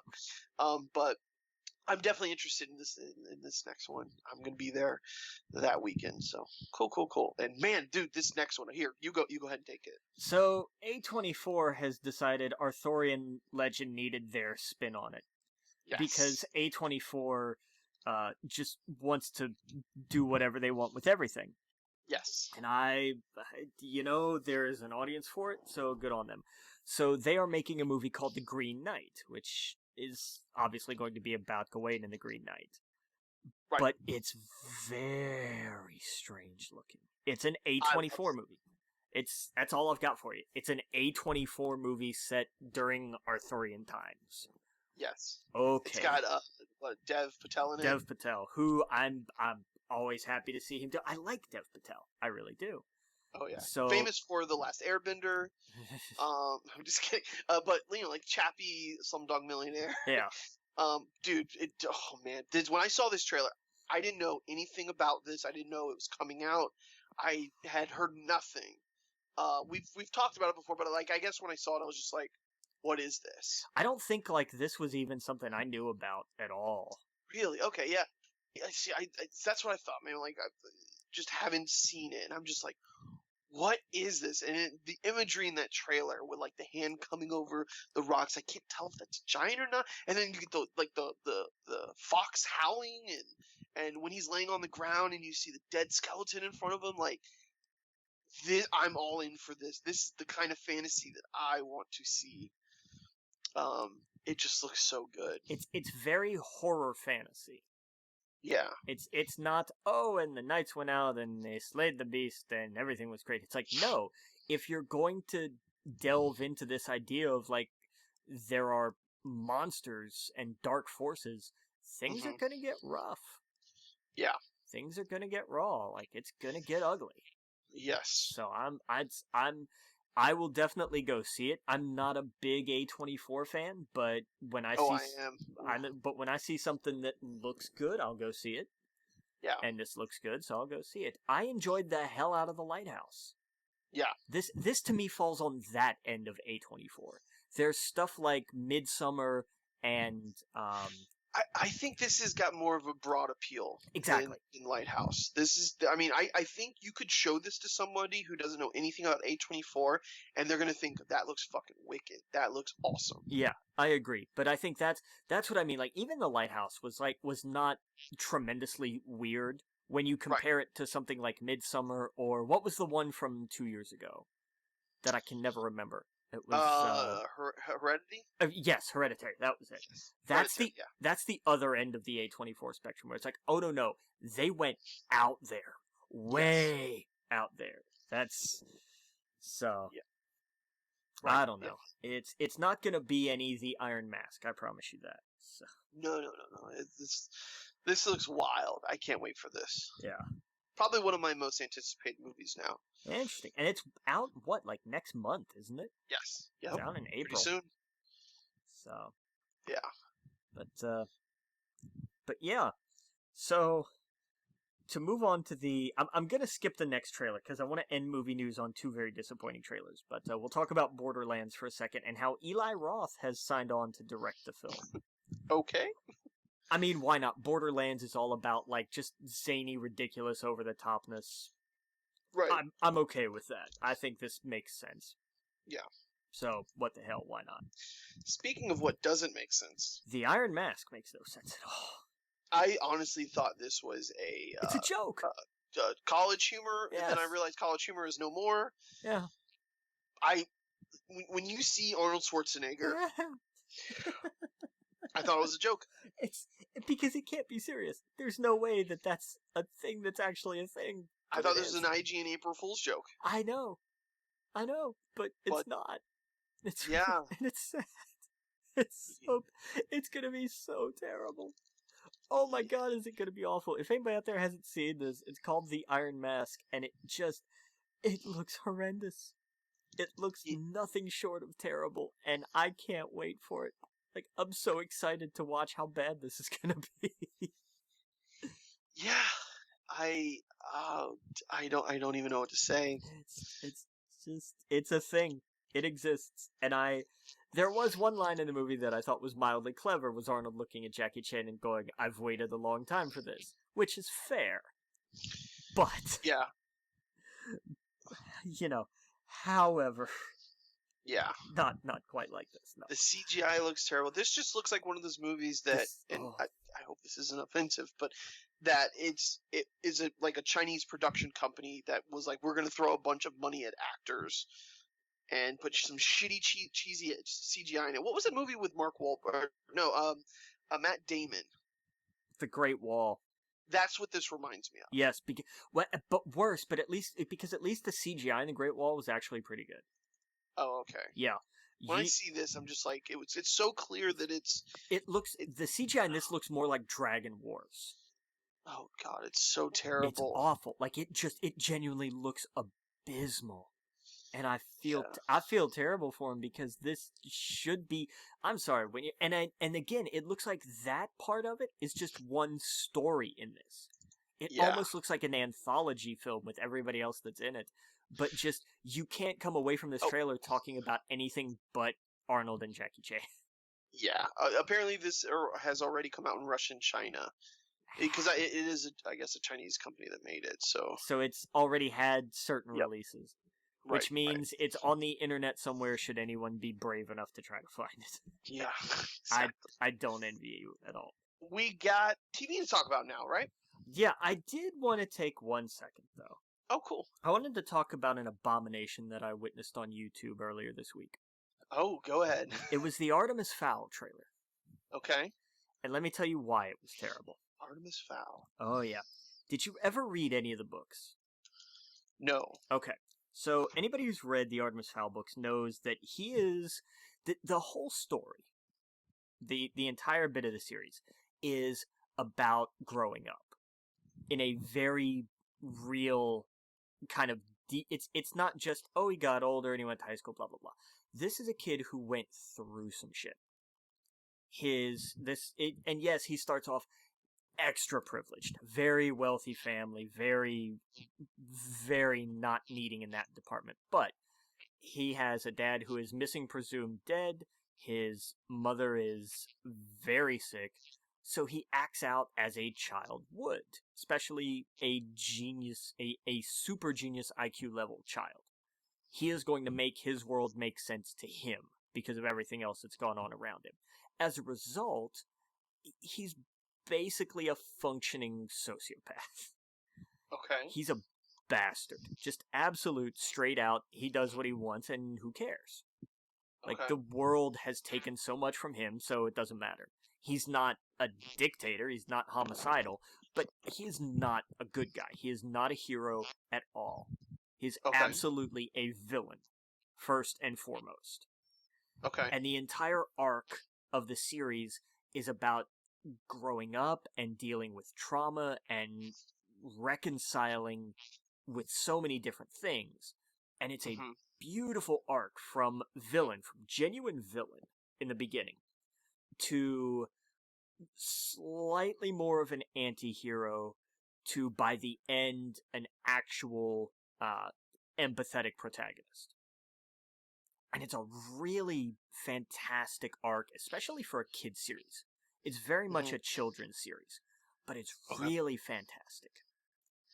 Okay. If you watch the Artemis Fowl trailer, it shows you, oh, hey, here's a good kid who gets swept up in a world of magic and fairy technology that he didn't know anything about. And I wanted to burn the Magic Kingdom down. Oh, no. Oh, they got Hagrid. Imagine if, and this is not like, oh, they changed a few things. Now look, if you are someone who knows nothing about these, but I am sure this is going to be a fine little kids movie. Take your kids to it, enjoy it, have fun with it, go for it. I'm not going to stop you. But imagine, if you will, Lord of the Rings, where, say for instance, when Boromir wanders off, instead of being seduced by the power of the ring and dying, he runs away and joins the circus. And comes back and convinces the orcs to join him as the acrobats by the end of the series. That's a choice. Yeah. And, the idea that Gollum isn't some wretched creature living in a cave, but just a tired, overworked shoemaker. Give them a moment, for pity's sake. Sorry. I'm just thinking of my favorite Boromir part. Yeah, no, that's crazy. I'm serious. Imagine legitimate, fundamental, huge changes. That would be frustrating. It's honestly like they said, okay, they started with the pitch meeting of, so the story is about a rich genius child, and there's a world where there's magic and fairies and some magical creatures, and they live underground. And then they just stopped the pitch meeting there and said, great, make that movie. That's frustrating. Wait, you don't want to hear about this kid has childhood trauma, so he's just an absolute, terrible person and works against the fairies who are really just trying to live out their lives, and their culture is highly advanced and way more civilized. No, we don't care about any of that, at all. It's worse than how they changed Percy Jackson. Oh, wow. Well, I never read that or saw the movies. That's kind of a shame, because that is a book series that has done some tremendous things. That's a young adult book series that has not been afraid to make some really tough choices.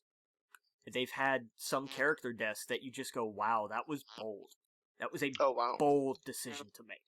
It's not just, oh, here's this side character that people really like. No, they've taken the axe to at least one character where it was just like, wow, they did that.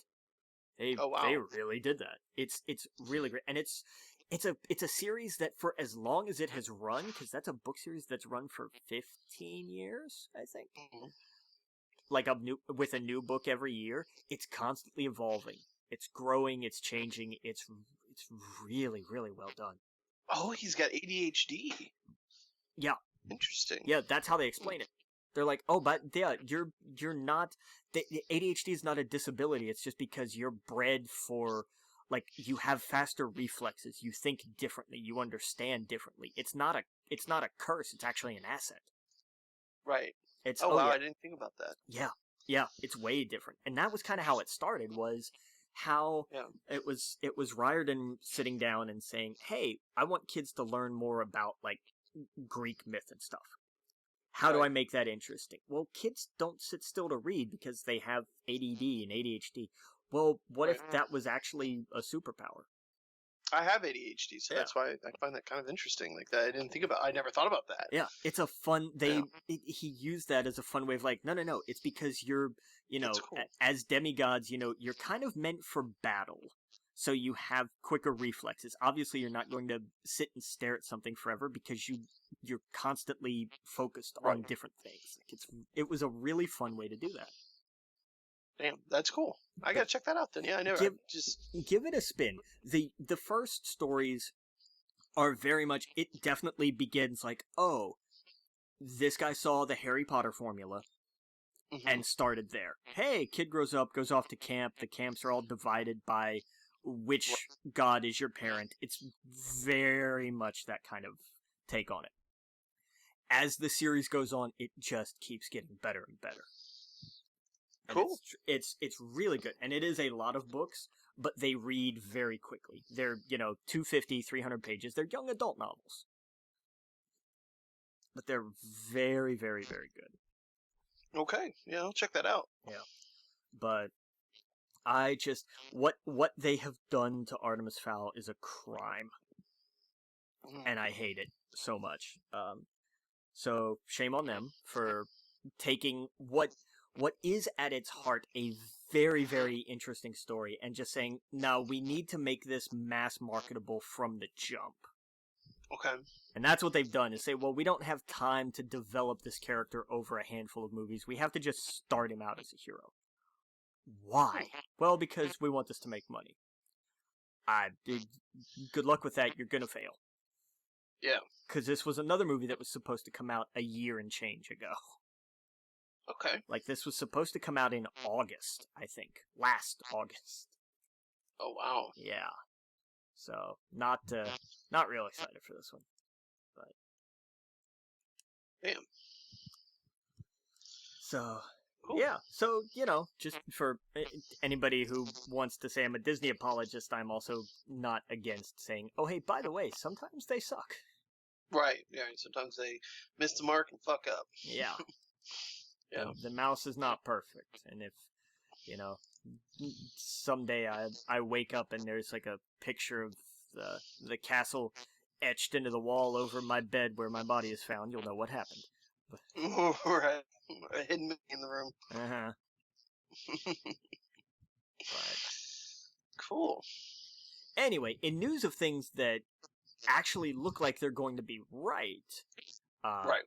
Craig Mazin, who I've known for a while because he co-hosts the Script Notes podcast, recently did Chernobyl for HBO, which I did not see but was apparently very, very good, is re-teaming with HBO on a series based off a little video game property called The Last of Us.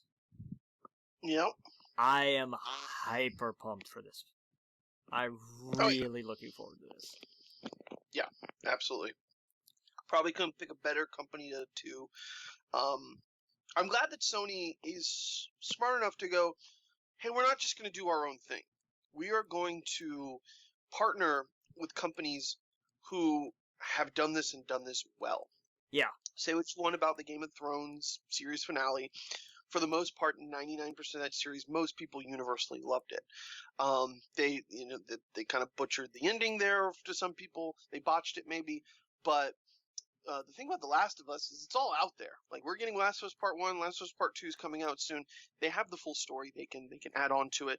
But for the most part, it's there. And there's so much they can that world, that type of story.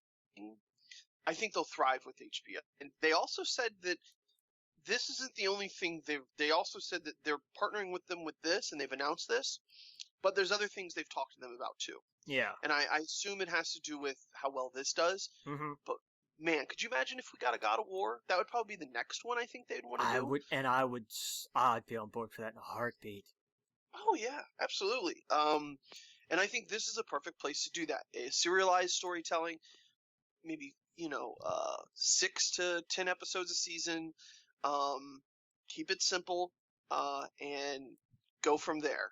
I think this would thrive. It's that, Sony is really setting it up with the PlayStation 4, their franchises to, what would be what's the phrase?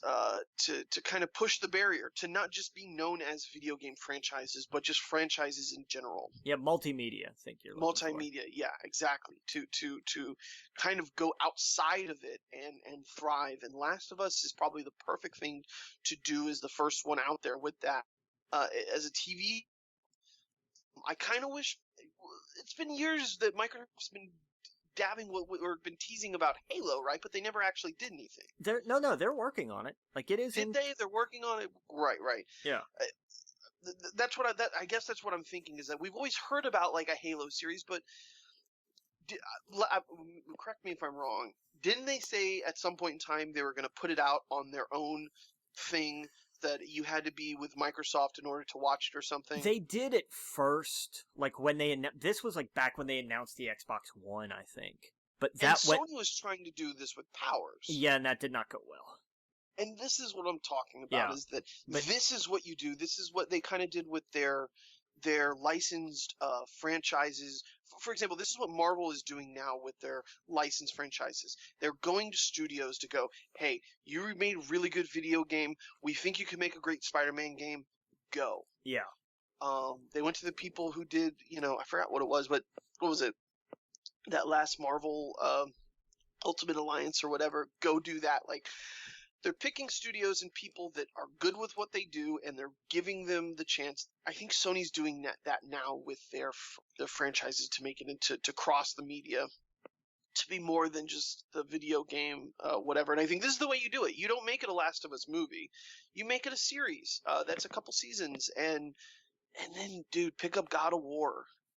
I would love if Uncharted went this route instead of the other way.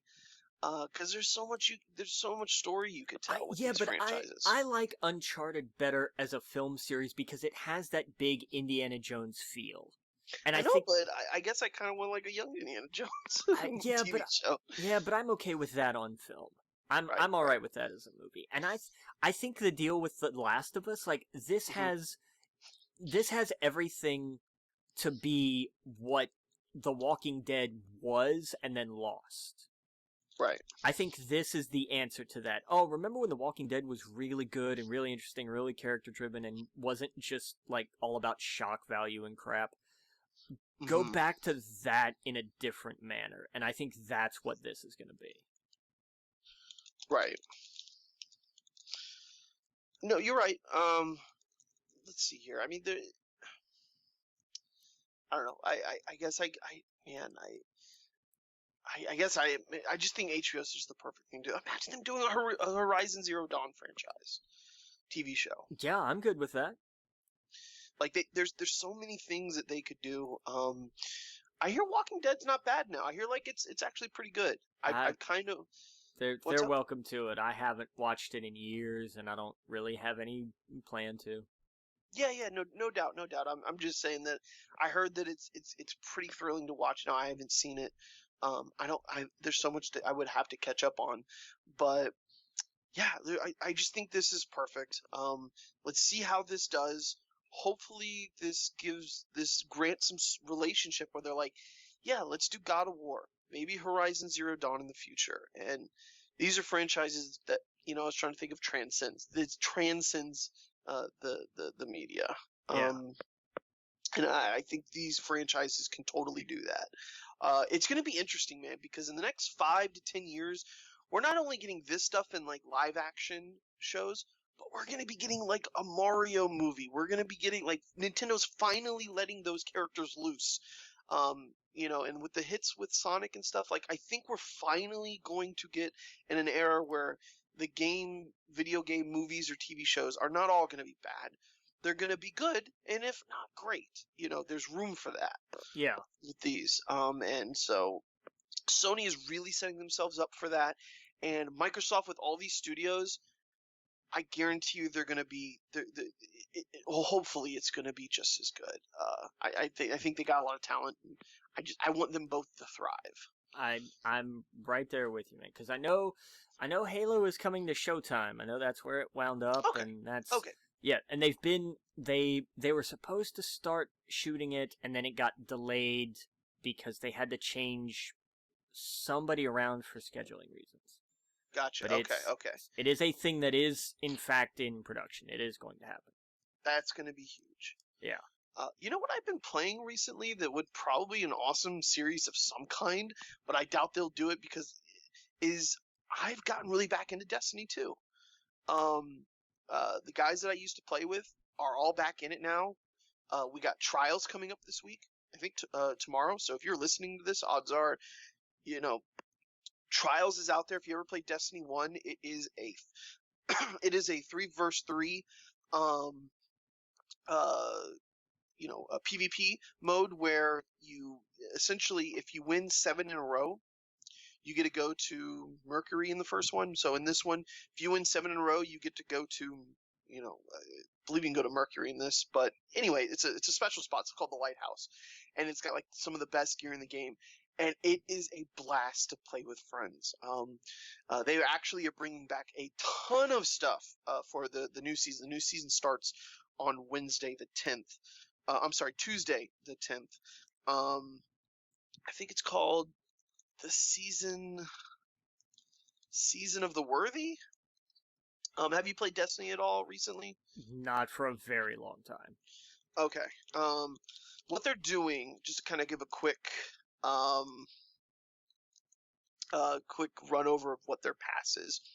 Essentially, they're bringing back trials. That's the big marquee thing they're bringing back this season.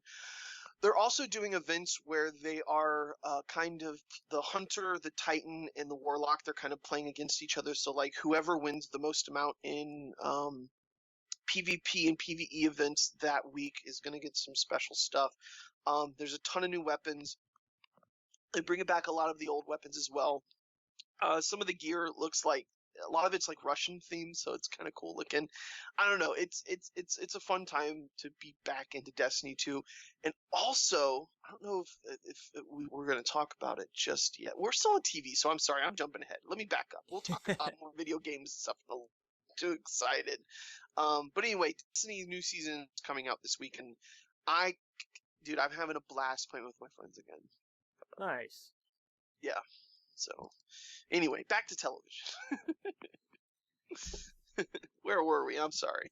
Stranger Things. We got the season 4 teaser. Yep. Which it was like, oh, okay, that's neat, and then that was the end of that. Like, yeah, he's in Russia. Yeah. It's like, okay, so that's a thing. Cool. And yep. But like that was literally it. That was the teaser. But I don't know.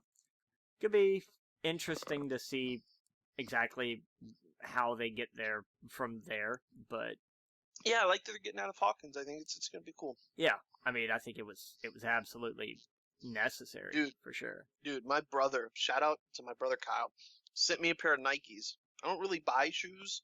I buy shoes, of course, because I'm not a hobbit, but I don't buy like expensive shoes. And he sent me a pair of these Nike high tops from Hawkins, Indiana. I think that's the town they're from. Yeah. But they're straight up Stranger Things shoes. Nice. Yeah, so they look like I don't know, it's the colors of their high school. And it has like Stranger Things like stuff on it. It's hard to explain. They look like normal shoes. So like if you're anyone off the street and you don't know Stranger Things, they'd be like, "Oh, they're cool. It looks like a pair of basketball shoes," but they're like Stranger Things themed, which is pretty dope. And I was like, "Oh, hell, thanks, bro." So I got a pair of high top Nikes that look pretty cool. But yeah, I know that's been random information. It's a neat thing. I can do that for sure. Yeah, so I wasn't expecting that. Cool. We got some Charlie and Chocolate Factory news? Yeah, so Netflix is like, hey, we're going to do a couple Charlie and the Chocolate Factory series. I think they're doing 2, I think they're animated series. So they're like, who do we get to helm these particular series? Wait, they're doing 2 of them? Yes, there are 2 different series that they're working on. Yeah. That's weird. It is weird. It's almost as weird as who they got to do it. In a way. I liked who they got to do it, but I don't know if I'm ready for a Charlie and Chocolate Factory shared universe here. Animation. Why not? Especially with Taika Waititi doing it, why not? Yeah, that's gonna be cool. That's gonna be insane. It's gonna be fantastic, and I'm very excited. But yeah, that's gonna be funny. It's gonna be great, and I cannot wait for it. Yeah. But so we'll see how that goes. But I don't know. That'll be fun. Yeah. We got some interesting news from The Mandalorian. We found out this week that Gina Carano has wrapped whatever it is she's doing in it. Her scenes are done. We also found out that Sasha Banks is apparently going to be in it. Okay. So That's random. yeah, just a bit. But, whatever. Go for it. Do you think? Yeah. Oh yeah, that's right. She's been injured, right? She's not in wrestling Not right now. she hasn't been for a while. I feel like she popped back up for a minute a couple of weeks ago. But yeah, yeah, she was out injured, so this makes sense. I mean, she could have totally went and did that. Yeah. Cool. But so that's what's going on there. I'm so iffy on celebrities making appearances and stuff like that because they kind of stick out to me just a little bit, but I'm always hesitant, I guess I should say. Yeah, that's fair.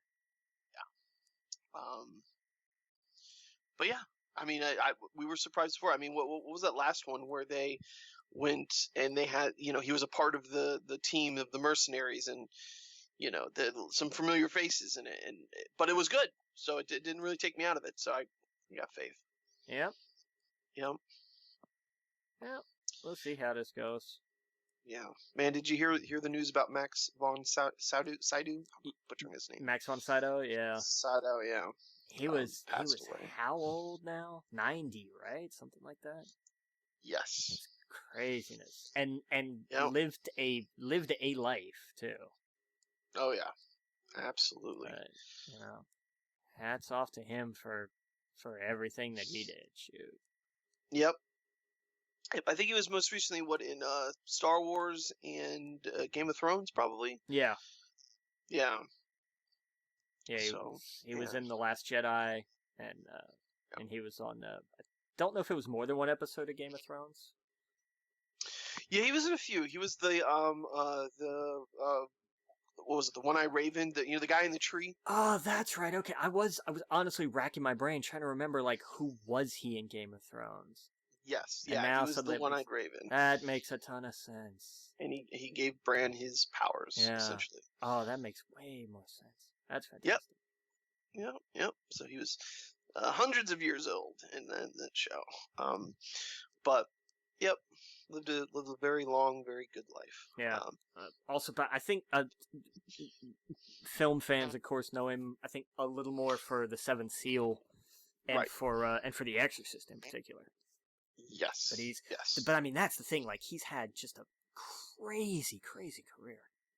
Oh yeah. I mean, he was even in games like Skyrim. Yep. So it's pretty neat. Yep. Yeah. But yeah, man. Yeah. Yep. So the Mighty Ducks are coming back. There's never a way to segue out of these things. No. They're doing a series as a sequel to the Mighty Ducks. Emilio Estevez is returning as Coach Bombay. Lauren Graham is going to be starring in it, and basically the Ducks have become the Hawks. The Ducks are the big giant. This is the well-known team, and we don't want the new kid to play, and so the cycle begins anew. Right. Yeah. But I'm okay with that. It'll be interesting to see how that all bounces and balances out. Yeah. Should be interesting. Some other Disney Plus news. Instead of a sequel series, we have a prequel series. They are moving ahead with a Gaston and LeFou series. Okay. Josh Gad and Luke Evans are at least hoped to reprise their roles. I think it's one of those things where I don't think they would have announced that if they didn't have a plan already put together. Right. Now, this is Beauty and the Beast? Yep. Gotcha. Yeah. Okay. So I don't that's going to be odd, but I never saw it. So oh, you should. It's very Were they good. the bad guys? Yes. But are they really bad though? Do they make them okay towards the end? Gaston is bad. He's just see, I forget. Straight up bad. LeFou, I think, is one of those who's he found the brightest star to hitch his wagon to, and he's also not that intelligent. So he's Gotcha. kind of the hapless sidekick. He sort of picked the wrong. He hitched his wagon to the wrong horse, kind of thing. Gotcha. But yeah, no, Gaston is a bad guy. Like there's not a lot of ambiguity there. He doesn't redeem himself. Not if I remember correctly. Okay, I haven't seen it. Yeah, and I haven't seen the original movie in years. Yeah, see, check out the live action one. Beauty and the Beast was a. If you're gonna do a live action version, they did it phenomenally well. Cool. So definitely worth checking out. I'm pretty sure it's on Disney Plus. It might not be on Disney Plus. Okay. I don't know if it is or not. There's one that is and one that isn't. Like either Cinderella is or Beauty and the Beast is, and I forget which one. You can check it out. Yeah. I can't remember because I'm pretty sure Beauty and the Beast is on there. But definitely worth checking out. It's very good. Beauty and the Beast is on. Is? Wait, no, I'm sorry. Play trailer. Due to existing agreements with this title, be available October 1st, 2020. So it's not on there yet. It must be. Yeah, I wonder if it's on. It's on Netflix. Of course it is. Yeah. Then just flip over to Netflix and check it out. But definitely check it out. It's very good. Yeah. Cool. In other animated streaming news, we got a cast list for Masters of the Universe. That's the sequel. Boy, did we. Yeah. I'm telling you what. You've got names that are on here, and these are just the arguably... like, there are really no lesser names on here. You have giant stars, and then people who are also stars in their own right. It's crazy. You look at this, you have names like Mark Hamill, Lena Headey, Chris Wood, Sarah Michelle Gellar, Diedrich Baker, Alicia Silverstone, Justin Long, Jason Mewes. Jason Mewes is in this damn show. Kevin Michael Richardson, Harley Quinn Smith, Kevin Conroy. What is this show? Like, man, Kevin called all of his friends. Yeah, he did. Yeah. He was like, hey, do you want to be a voice in He-Man? Yes. Do you want to know who you're playing? Nah, just give me a script. Right. I'm sure Mark Hamill is Helator could not better It's cast perfect! It. Oh my god, it's perfect, yes! Like, that had to be the first thing. I bet that's how Kevin got the job. And he was like, when he, it's just like, hey, so I had an idea for a Masters of the Universe sequel. Oh yeah, what's your big idea? Mark Hamill is Skeletor. Done. Sold. Sign him up. Give him whatever he wants. Yep. Oh yeah. So like, this is gonna be great. I love seeing, like, Diedrich Baker, just Kevin Michael Richardson. I mean, these are, voiceover people. I love that. Right. I love voice actors getting voice actor work. Oh yeah. Absolutely. And I mean, Jason Mewes, in a booth in front of a microphone, is a safer enough bet. Like, I think that's gonna be good. Although he directed something. He directed a movie this past year. And see, the thing is, I have faith in Kevin. As much as he's talked about Batman the Animated Series, and he gets what worked in it, what was different, what made that animation just completely different from kind of what you see today, or back then, what like set it apart. I actually think a lot of animation today is much better because of series like Batman the Animated Series. Oh, no question. And so for him to kind of to know that, to know how much this means to a lot of people, and to make it interesting and cool, he knew the right people to get for it. No, absolutely. Oh yeah. And there's an odd Batman crossover in this. Yeah. Because Kevin Conroy, of course, the animated series. Right. Wasn't Kevin Michael Richardson the Joker in the one where, like, he was an animal? I don't know. I think I'm pretty sure Kevin Michael Richardson voiced. He was an animal. Yeah, where he was a monkey or something. It was like the Batman. It was a weird. I never really saw it, but I genuinely feel like he was. I know there was a version of. Yeah, it was the Batman. And it was because it was very cartoony. Like that was a series that had like a lot of the weird, like villains, right? Yeah. Yeah, like they picked some like abstract villains for it. Yeah. Yeah, I never saw it, but yeah, I remember that. And that may not have been the same show. I just remember I have this image of my head of like an ape-like creature with like, I don't know if it was green fur, but I remember like the hat and a tie. Like I have this image of that in my head, and I really feel like it was this one. Yeah, no, I mean, looking at him as the Joker in it, and that Joker character looks very weird. Looks very he's got like big old green hair. Yeah. But so this might not be the one I'm thinking of, but this was the one that because he won an award for this, whether it was an Emmy or an Annie, I can't remember. But okay. It's a great, because Mark Hamill loves to joke that he paved the way for Kevin Michael Richardson to win an award for that role. Like that's one of his favorite jokes. So you have Batman and Joker from the animated series. You have the Joker from the Batman. You have Diedrich Bader, who was Batman from a different animated series. You have Alicia Silverstone, who was it Batman and Robin? Yes.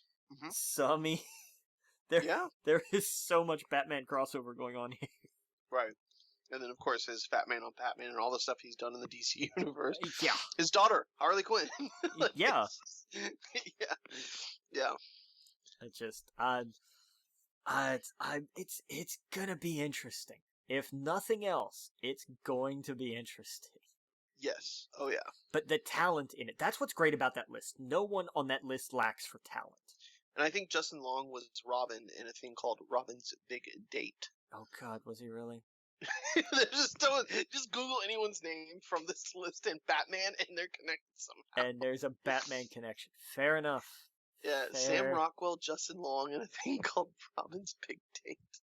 Was it I have no idea what that is. Was it a Teen Titans bit? Like, was this I don't even get it. This looks like a short movie or something. Fair enough. It's like back when like The Office was starting and it was like, hey, let's do a short comedy bit online or something. That's what it looks like. It's one of those kind of deals. All right, fair enough.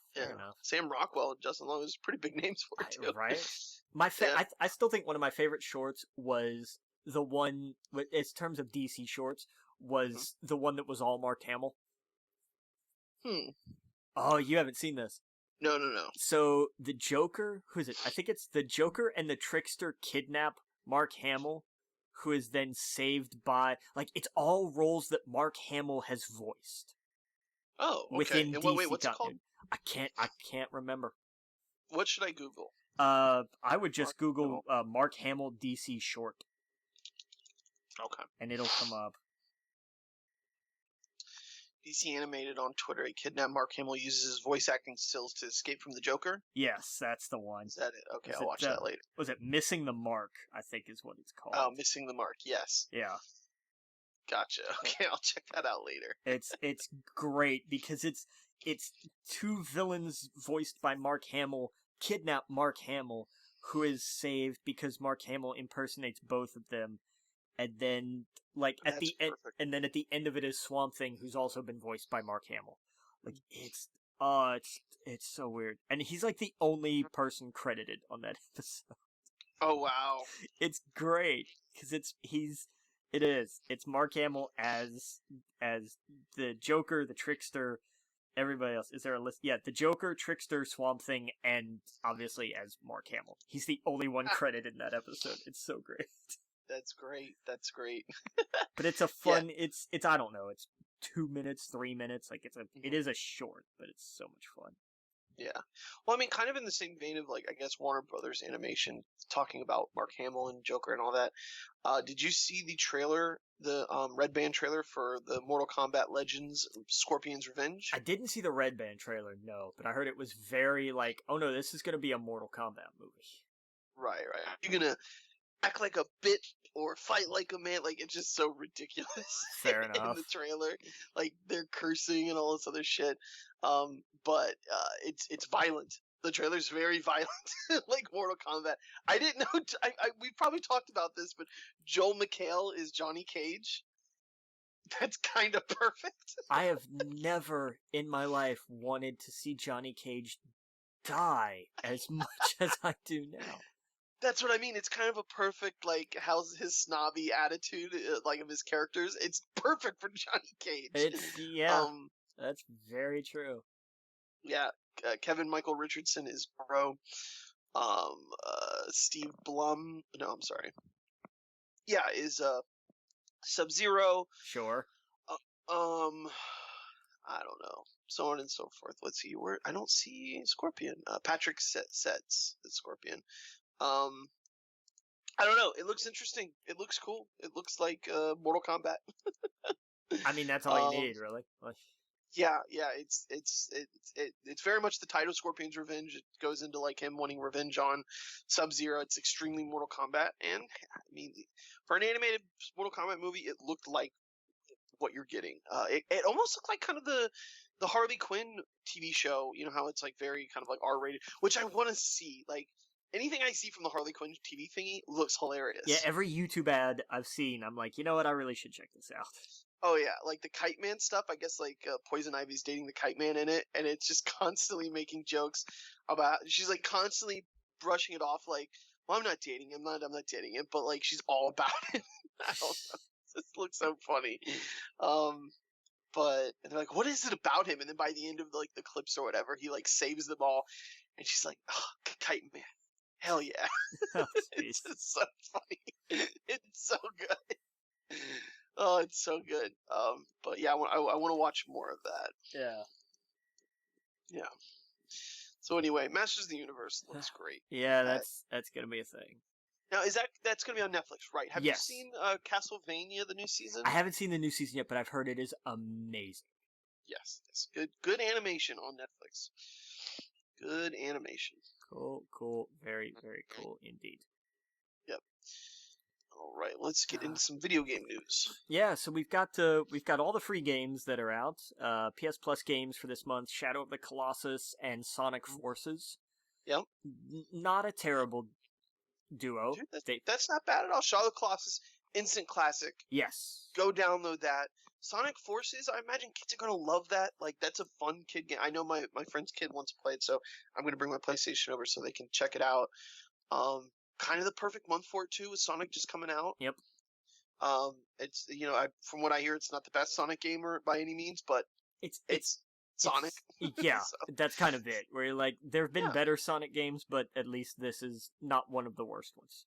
Right. This isn't a month. I feel like the biggest complaint a lot of people give with the PlayStation Plus is, oh, this looks like an indie free game that I would have never bought or something like that. But these are pretty big franchises, even though maybe the Sonic one isn't as massive. But I think it's a pretty good pick. Yeah. We have a couple back-to-back months where it's bangers, like BioShock. All those games together, like, whoo. It's some good stuff. Yeah. We got some Game with Gold for March. Yeah, so they're doing Batman: The Enemy Within, the complete season. The Enemy Within, of course, was the second season of the Telltale Batman game, if I remember right. Yes. And they never got around to making a third season because the studio closed. But but it's available all month. Shantae, Half Genie Hero, which was a fun little retro platformer kind of game, like an old 16-bit style kind of game. Yeah, I have this on the Switch. It's pretty good. I like it. It's available from March 16th through April 15th. If you like platformers, get this game. It's really good. Yep. The two backwards compatible games. First up, from March 1st to 15th is Castlevania Lords of Shadow 2. Perfect timing. And also perfect timing, Sonic Generations is available the second half of the month, March 16th through the 31st. And one of the best Sonic games in a long time. Generations was a blast. I tell you what, I picked up PlayStation Now this month. Nice. Because I wanted to play Control. I'm going to play through that probably in the next week or so. Fair enough. Sonic Generations is a part of that. There's a lot on PlayStation Now that I just haven't realized. There is, but the problem that I still continue to have with PS Now is that so many of those games are not downloadable.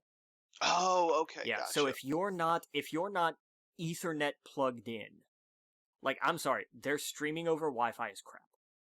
And Yeah, I guess I just haven't had an issue because the games I did want to play have all had a download button next to them. yeah, So hopefully they get better at that. Hopefully more and more they allow you to download. yeah. I don't know why they wouldn't. I have no idea, but yeah, I was able to download Control. I can't wait to jump into it. Yeah, so that's why I picked it up this month, and it was $10, and I was like, oh, okay, that's better than spending $30 on it. I you know, and I have all these other games I can try. But yeah, you're right. I just hope in the future they can have some more downloadable stuff. Yeah, and that's been the biggest knock against them, because Game Yeah, Pass I is mean, like, hey, yeah, download all of these games. well, that's been kind of what's been in the news recently with like Nvidia. Their streaming platform kind of just went under in the last month because most of the major publishers have backed out of it. Blizzard was like the big first one because it broke the terms of service for most of their games. So the streaming it's gonna be an interesting couple of years seeing what happens. We have Stadia, which is kind of failing, and now with Nvidia's platform kind of going under. Well, I guess what they were doing is they're allowing you to play games that you have purchased on Steam or other services like that. Yeah. For a service that basically they were charging you $10 a month or whatever it was, and you could play the games that you've purchased on those platforms, but none of the publishers were receiving a dime for it. And so they're like, nope, that's not happening.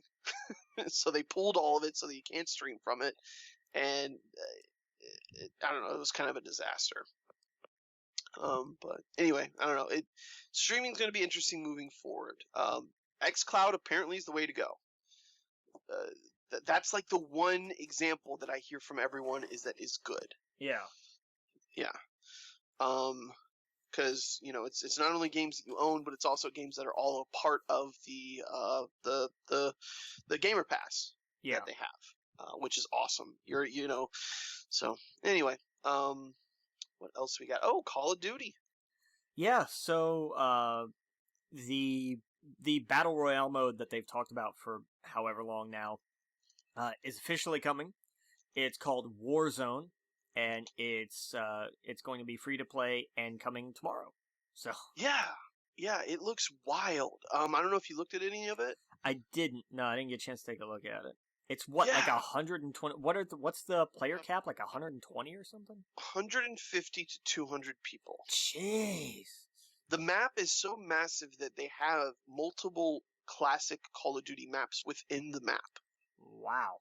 So you're running into maps that you've played through most of the Modern Warfare games. So you'll run into an area and be like, "Oh shit, I remember this terminal, from the airport from that one game." Or I ran into this here. Oh shit, these are the same tunnels that we were in Modern Warfare 2 back in the day. They were able to integrate there's a million Easter eggs that for the next couple of years people are going to be mining and finding and looking into it.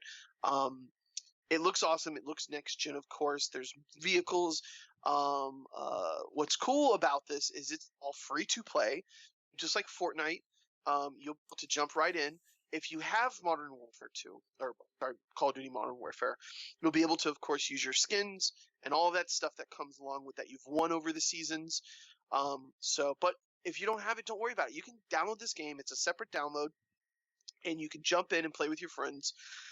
I'm sure it will have a season pass, or it will be a part of the season pass with Call of Duty if you want to pay the $10 or whatever. Like most battle royale games these days. Even Destiny has it, which I think that's the perfect way to, hey, you know what you're paying for, and if you level it up, you get all the rewards. But yeah, some interesting things that separate this from it is that when you died in some other battle royale games, that was it. You like if you're in a team of 3, you just you had to wait to be revived, and if you die, like they kill you for real, then you're out. Where in this, apparently you go into some sort of 1v1 room. You have other people watching it, and it's 1v1, and so you fight to revive. So if you kill the person you're fighting against, you can come back into the world. Interesting. It's something to do with you can toss rocks at them while you're watching. I can't explain it. It was like it's so I'm doing a terrible job explaining it, but like you're watching up above this arena thing, and you can toss rocks at one of the people to kind of stun them. It's called the gulag or something. The gulag is hold on, let me see. I don't know, Warzone, the Gulag, an area which players will watch and then engage in one-on-one death matches to receive a redeployment into the main battlefield. But then it also says the Gulag isn't the only way for players to stay in the fight. However, competitors, and this is where I think they might have a problem, competitors use in-match cash that they will have gathered to purchase a self-revive kit, which is rather self-explanatory. It says here that it makes them come back into the game. So if in the game you've played enough to earn these things that you can add to your list of things while you're playing, you can use them to revive essentially. So if you go into the match and you have this as one of your items and you get killed, you can pop it and then you come back and you're redeployed into the world. So I don't know how long this is going to make matches, especially with 150 people. It's a battle royale, so it's going to essentially the circle will get smaller and smaller and smaller. So there's only so much time that's actually going to be available for you to win.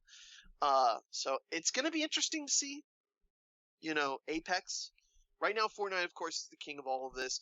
Apex is right there with it, though, fighting for it's more of a first-person shooter game than Fortnite. And this seems like Call of Duty is the most, this is going to be the most first-person shooter of them all. Yeah. And I like that also. You're not sitting there going through menus when you're getting items. There's three tiers to armor. You pick it up, that's all you do. You're not sitting there trying to attach this to your weapon or this attachment, or that, like, you get better guns and that's it. You run across something, it automatically attaches for you. Okay, interesting. Yes, which is great for console. At PC, it's way easier to kind of go through that stuff and attach it as you will. But on console, that's way more difficult to be like, let's pull up the menu, let's attach the suppressor to this, and then remove it. No. You run across it, it either it advances your equipment and weapon, or it drops it and gives you whatever it is. Right. So it's fast. Just that's what Call of Duty is. It's super fast paced. So hey, it's free to play, so can't really complain. There's no loot boxes, nothing like that. So should be interesting. And this comes out on the 10th. The same day, of course, Destiny's Pass comes out. So they're all competing, which is great for us. Yes. So that'll be fun. Indeed. Yeah, I might try that. We'll see. Yeah, let me know if you do. Yeah. It'll be fun. We had a bit of a leak on the European PSN store. Somebody found some artwork for a Star Wars game simply titled Project Maverick. Yes. We have no idea what it's about. There's some X-Wings on it down in a corner. Mm-hmm. And that's really it. My guess it's a X-Wing TIE Fighter game. This goes along with all the news we heard about EA canceling one of their projects, going, that's not going to work. We need something out within the year. We need something out now, because we all know the deal with EA is ending very soon. Yeah. Couple years. They've only really put out three major games. Two of them were, one of them caused an international controversy. The first one of those were and the last one actually had some pretty good reviews. And it seemed like, hey, maybe this is the right direction we should go in. So I think EA is really trying to put out something fast, which is what's been leaked. That, hey, they basically canceled one of their other projects to go, no, we need something fast, and this is that thing that's fast. So it is probably a lot easier for them to make a very contained fighter game, where you're in a cockpit and you're going, maybe like a 10v10, 20 versus 20, that kind of deal, where you're running into an area and you are an X-Wing, you are a TIE fighter, probably multiplayer, probably not a full $60 game, but that's my guess. Yeah, no, for sure. And I'm down. That sounds cool. As long as it's not tied into to pay for win, tied into loot boxes. Hopefully, hopefully EA has learned their lesson. It seems like they have with the latest game. But we'll see. We'll see. Just do what these other games are doing. Put a $10 pass. Let people know. That's what I loved about the Destiny thing. When I looked at they're like, here's the season. Here's all the stuff you're getting for $10. Also, by the way, Trials is free even if you don't pay for the pass. So I don't know if I said that earlier. Trials is just free content they're putting out there, and that's the major thing that's a part of this season. Do stuff like that, consumer friendly. Know what you're paying for. People will still, if you give them things to check off in a box, they will gladly pay a $10 price for that. That's fair. To have that content. And yeah, so anyway, that's Maverick. I'm totally down for a TIE Fighter or X-Wing game. I say Rogue Squadron. I think that's where we're headed for that. Or Rogue Squadron. I mean, but it's not the. I just because rogue to go rogue and to be a Maverick mean the same thing. So that's true. Well, I mean, they have the book series. What, Alphabet Squadron? Alphabet Squadron, yeah. So I mean, there's definite things that they can tie this into. But we'll see. I could almost put money on that will be out this year. Maybe. Oh yeah, I don't see EA skipping another year for Star Wars. They didn't. They had the Fallen Order, which bled over. Really, like I don't think it didn't come out this year, did it, or did it? Fallen Order was last year. I thought so, and then it just kind of bled over into this year. So right, EA will probably look at that and go, "Oh, that counts," and then cancel another one. No, I think this will be this year. From what all the reporting or all the rumors out there is that they specifically wanted something out fast and not something that would take 40 years. That wasn't in the cards for them, and I think it's because they are so scared that Disney's pulling that contract. Yeah. So they're trying to get stuff out to make money on, I believe, fast. And they don't want a studio to go, oh, we have an idea that's going to take 4 or 5 years to make, because then the contract's going to be done with, and they're not going to be able to make any money off of it. But we'll see. I guess EA is just I don't know. Anyway, moving on. Oh well. And that's why I think it's out on the PSN store. I don't even know if that's a game you'll buy at the store. I think this will be something that's like a digital download. It's fair. Fair yeah, enough. And so if they pop out something that's $20-$30, I'd pay for that gladly.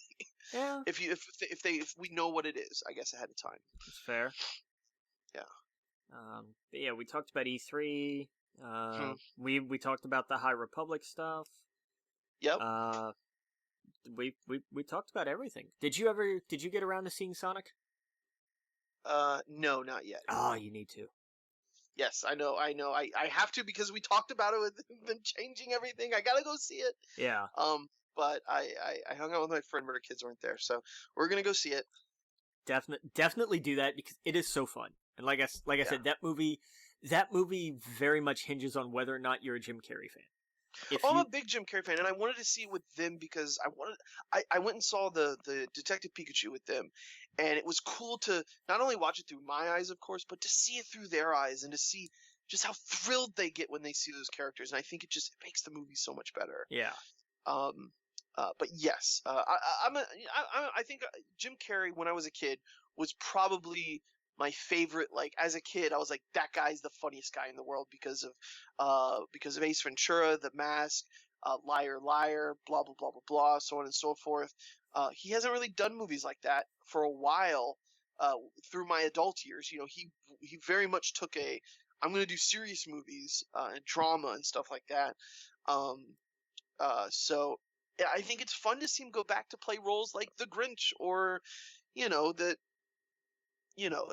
those roles that just a kid can easily see someone like him, and how animated he is as a person, and how much that goes through. I imagine that's what the Sonic movie is like. Yeah. And that's perfect. That's what you need for this kind of movie. Without him, I don't think that movie would be appealing at all for adults. I mean, To me, it would seem like, what was that Yogi the Bear movie? oh god, I hated the Yogi Bear. But you see what I mean? Like, that's what I think the Sonic movie would look like to a lot of adults, where it's like, okay, it's an animated movie of a franchise that we knew as kids, but there's nothing else exciting about. But you add Jim Carrey, and you say you crank it up a notch, where he's like the Grinch or like Ace Ventura. That's okay. I'm in. 90s Jim Carrey. That's fair. You know, a Jim Carrey it seems like he's very self-aware of himself now. I'm all for that. No, yeah, and this is definitely a this is it's like I said, like Jim Carrey is just having fun in this movie. Yeah, that's what you want. So that's absolutely what you want. I would rather Jim Carrey do these kind of movies than try to be that ridiculous guy for an older audience. It wouldn't make sense. Right. If that you know what I mean? Like, it wouldn't make sense. It makes sense that it's for it's a younger audience with Sonic, and I think it's something that everyone can enjoy. So agreed. I don't know. I'm pumped to see it. Yeah, it's fun. It's really fun. They do. The only thing that I don't like about it is the scenes. They Quicksilver him. There's a couple of scenes where it's very much like, oh, he's moving so fast, everything else in the room stops. Oh, well, of course they did that. And it's just you don't think it works? I mean, it's fine. I didn't hate it, but I know, like, I can see that being a criticism that some people would have. Like, kids aren't going to care. Like, they're going to look at this. That's what I mean. Like that. Yeah. Those were some of the best moments from the last few X-Men movies. I felt like they did it. I felt like they did it the first time, and it was like, this is really cool. And then they kept doing it, and it's like, okay, we get it. This is his thing. I was totally expecting Sonic to do that, though. Yeah, it's fun because when they set it up the first time, it's very much for comedy. Okay. The second time is still some comedy, but it's a little more serious, and then they kind of flip that on its head a little.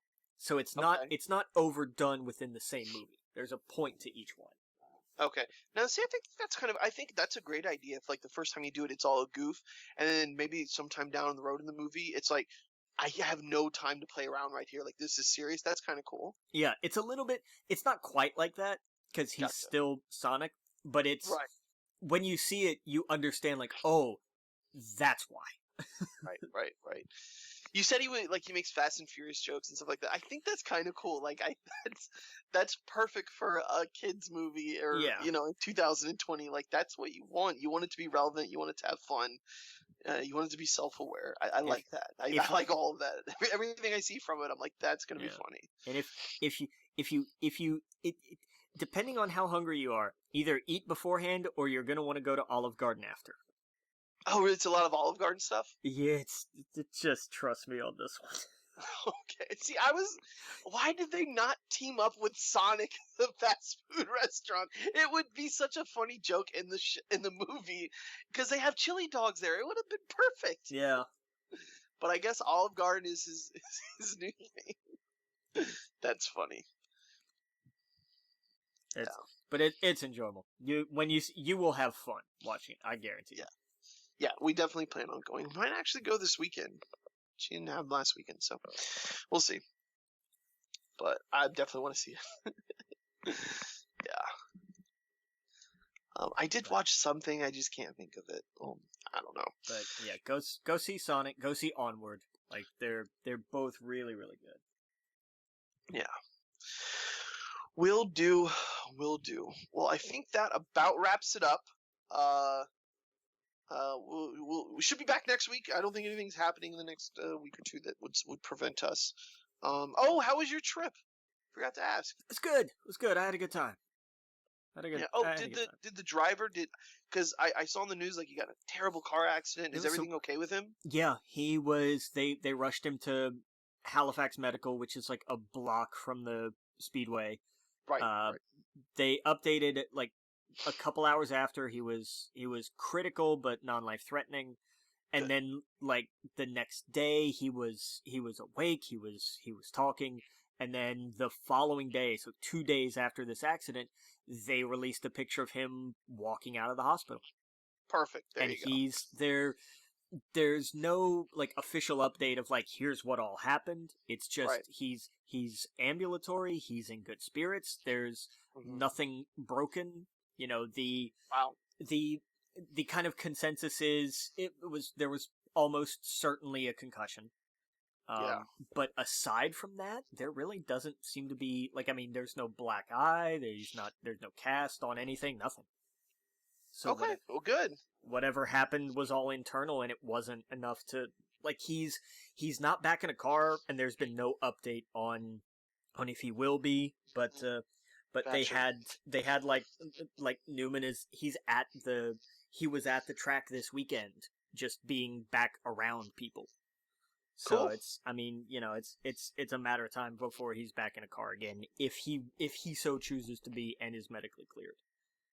Gotcha. But Okay. yeah, it Cool. was because it didn't happen too far down, because our seats are just at the exit of turn 4, and it Okay. happened down towards the start finish line. And it's seeing something like that on TV is one thing, but it happens so much faster in real life. It seems like when you're actually there. Right. And it was terrifying, and the crowd was very much like, we're happy that Hamlin won, but we're not really paying attention to that right now. Right. Right. And but the track crew and the emergency crews that they have, the procedures that they have in place for safety when it comes to getting crews out there, getting medical personnel out there. They have 3 trauma doctors as part of the safety team for every race. Like, they don't screw around when it comes to safety. Yeah. Like, any other criticism anybody wants to level at NASCAR, there's nothing they take more seriously. Yeah. They don't kid around. Right. And they had a hell of a response time, and they did everything in the most urgent, medically professional, necessary manner possible to get him out of that car and get him transported. And there's no like prognosis or anything. Nobody's put out a statement like, and he's expected back in such and such time, but he's up, he's about, he looks like he's in great spirits. So I mean, That's good. Is it something, I don't know anything about racing? Is it something about Daytona that's more dangerous? Yes, it's Okay. it's the to go for a very short, very brutish explanation of it. Cars at that speed, especially on those kind of tracks, they don't stick to the ground that well. Okay. So that's why getting, if you're gonna wreck somebody on the interstate, you have to plow into them. If you want to spin somebody out on the interstate, you've got to hit them pretty good in a very small number of places. Right. Now, triple that speed, if you just tap somebody, the odds are that car is going to get away from them. Right. And at a certain point, the air is going to get underneath a car, and it's just going to lift it. That's just fit. You can't beat, the laws of physics are absolute. Is there anything they could do to the track to make it safer? Or is it just that track? It's the way that track is. Talladega is also like that. It's a big, wide super speedway. It's really just because of how fast they're going. Gotcha. It boils down to the speed. You don't see a lot of, this kind of end over end. You don't see a lot of cars get air at a place like Bristol, for instance. Okay. Because they're not running that fast. It's the simple physics of something going that fast. If it gets that kind of air under it, it's going to take off. They're traveling. The speed they carry around places like Daytona and Talladega is faster than when a plane takes off. Wow. Yeah. Planes take off at like 100 and change, and these guys are doing, 205. Wow. Yeah. Like one, they'll stick to the ground for the way that they're engineered. But when you get into a wreck, then suddenly you're not going the direction it's supposed to be going in, and air behaves differently that way. So it's, you just grab onto something and pray at that point. Yeah. But it's just unfortunate. It's part of it. It's a thing that can happen, and they have made the cars safer than they've ever been, and they're going to keep doing that. Like, safety is the phrase that you keep hearing, especially when it comes to motorsports, is safety is a moving target. They're never going to look at this and go, okay, we're done. These cars are safe. They're always working on how do they make them safer, and I guarantee you that as soon as they got him out of the car, the first thing they did was have that car shipped up to they've got a safety R&D lab in Charlotte up here, in Charlotte, Okay. Mooresville area, and I guarantee you that thing was up there before the following morning, and there were people taking it apart and going back over, okay, we're going to look over how the accident happened, we're going to look at the parts of the car. Like, I guarantee you they have analyzed that thing to degrees which are practically unimaginable. So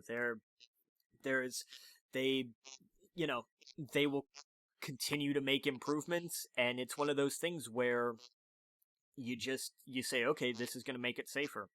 How do you know? Right. Well, because you can run all the simulations you want. You can crunch all the numbers you want.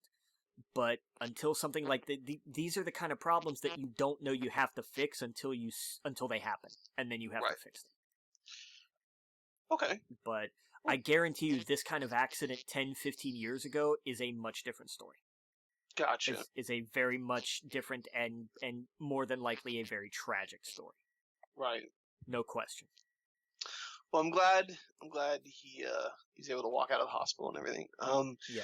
Before we go real fast, how was the Elimination Chamber? It sucked. Moving on. Okay. I'll tell you what. It had a couple of good matches. Drew Gulak versus Daniel Bryan was a good match. Okay. Humberto Carrillo and Andrade was a fantastic match. That is a quartet, by the way. Andrade, Carrillo, Angel Garza, and Rey Mysterio. Those four have just put on just banger after banger every time they're in the ring. It's fantastic. Cool. And that's been just tremendous. Those were great. The tag team elimination match was okay. It had its spots, it had its moments. It wasn't terrible. The Intercontinental title match sucked. Because Sami Zayn did one thing and won the title. Sorry, Braun. Sami Zayn won. Yeah, Zayn won it. Good for him. The guy who hasn't had a match in I can't even tell you how long. Hey, I love Braun Strowman. I do.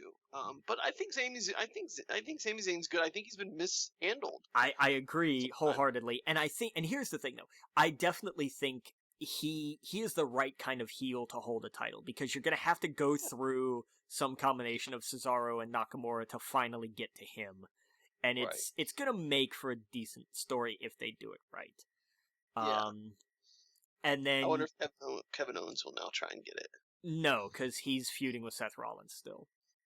Yeah, I know, but where's that going to go? WrestleMania and beyond. You think? Yes. Yeah. Yeah, I guarantee you. They're setting up Owens Rollins at Mania. So Gotcha. Because he keeps costing him the tag team titles. Yeah. The Women's Elimination Chamber match was predictable, and as such, it shouldn't have gone on last.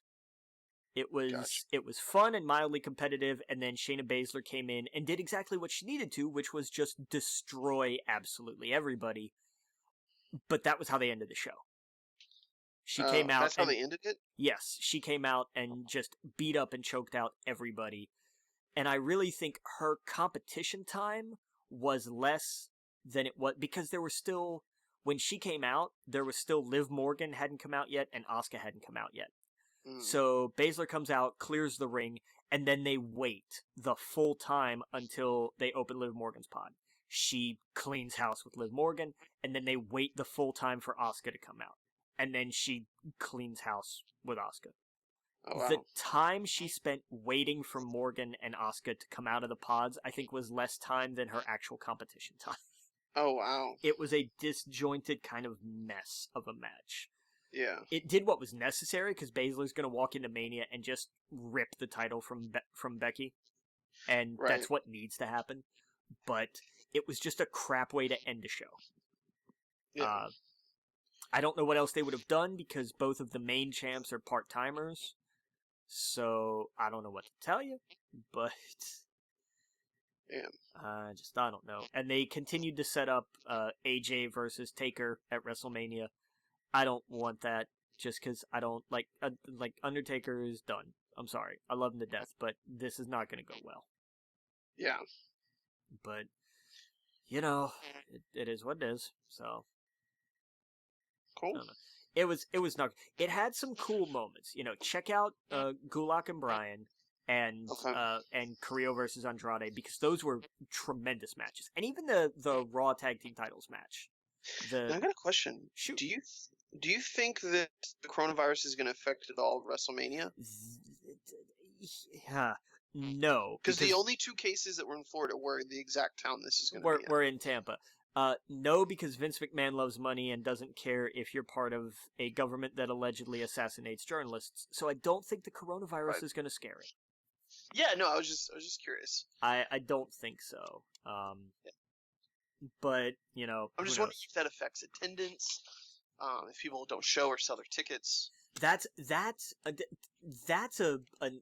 a possibility. Sure, I think the event goes on. I don't think they cancel it like hell. Yeah. But I don't know. I think there's people. There's plenty of people enough. They'll still pack that place out.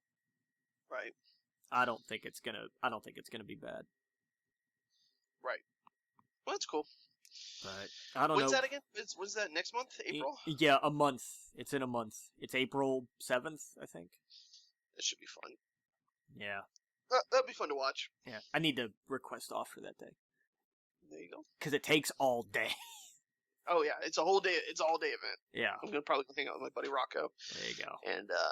And just be baffled by it. I'm telling you what, man. This the card is gonna be so weird because it's weird. It's gonna be like Strowman, Zayn.